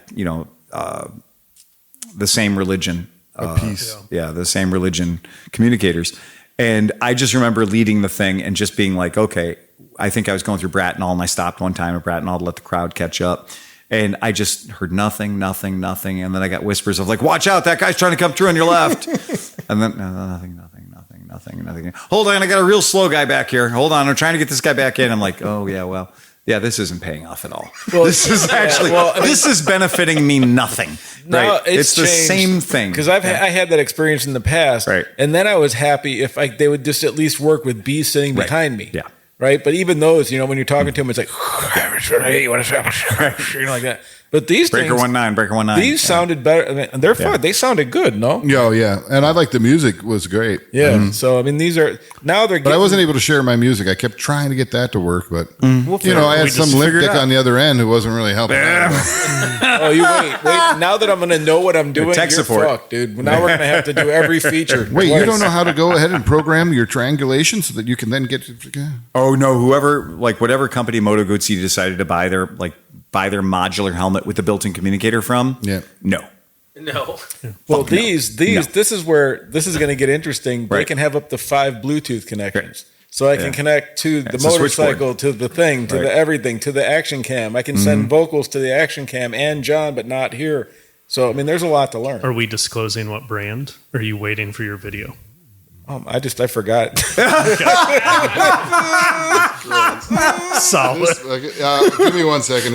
It's Sonex Town 3000 Rezo, RESO. Yeah, RESO. They're not RESO. like a cheap brand. They're like Yeah. a decent. They're trying to compete in the center market and stuff. So I mean, That's I like cool. my Cardo. When they came out with the app, Yeah. it eliminates a lot of the remembering the crazy button press coordination. Yeah, and that's stuff. what this You has can just an be app. like, join group. And, Right, and then yeah. you select the group. there's a pro version, which it was strange enough that they didn't send me the pro version. Right. But with the pro version, then you can do all the shit that we learned about at AIM too, where you can have a group that can live all over the world and stuff, and that's use cool. like your phone as a thing, whatever. But these are, they're decent sized units, and I got a whole bunch to give away too, so it's gonna be fun. Cool. Yeah, it's going to be fun. Well, that's great, guys. Anybody else got anything else? I do. Fire away, Chris. June 18th, Thursday. We will have our friends from Janus on site here okay. for the podcast. That's fantastic. So there that is might excellent. be bringing some bikes. Yay! Sample bikes for us to have? Yay! Either way, mark your calendars. Yes, that's fantastic. Sweet. Yeah. Wow. Yeah, that's super cool. I like that. I dig that. Yeah, that sounds excellent. And Pete, don't forget next week we are going to have who? Brad McFadden. Brad McFadden. And he did what? He invented the goat, or he laid out the goat, the Great Ohio Adventure Trail. There you go. So if you're into adventure biking trails and things of that, it's going to be a good, you're gonna good wanna interview. listen to it. That's going to be fucking awesome. Yeah. I super dig that. All right. Well, if we don't have anything else, any jokes? I mean, John hit pretty early with some jokes. That was pretty That's all fired up. I spent my. You literally shot your load. That was it. Got it. All right. If that's it, my friends, remember, ride fast and take chances. Get us out of here, Johnny Mac. Bum, bum, bum, bum, bum, bum, bum, bum, bum, bum, bum, bum, bum, bum,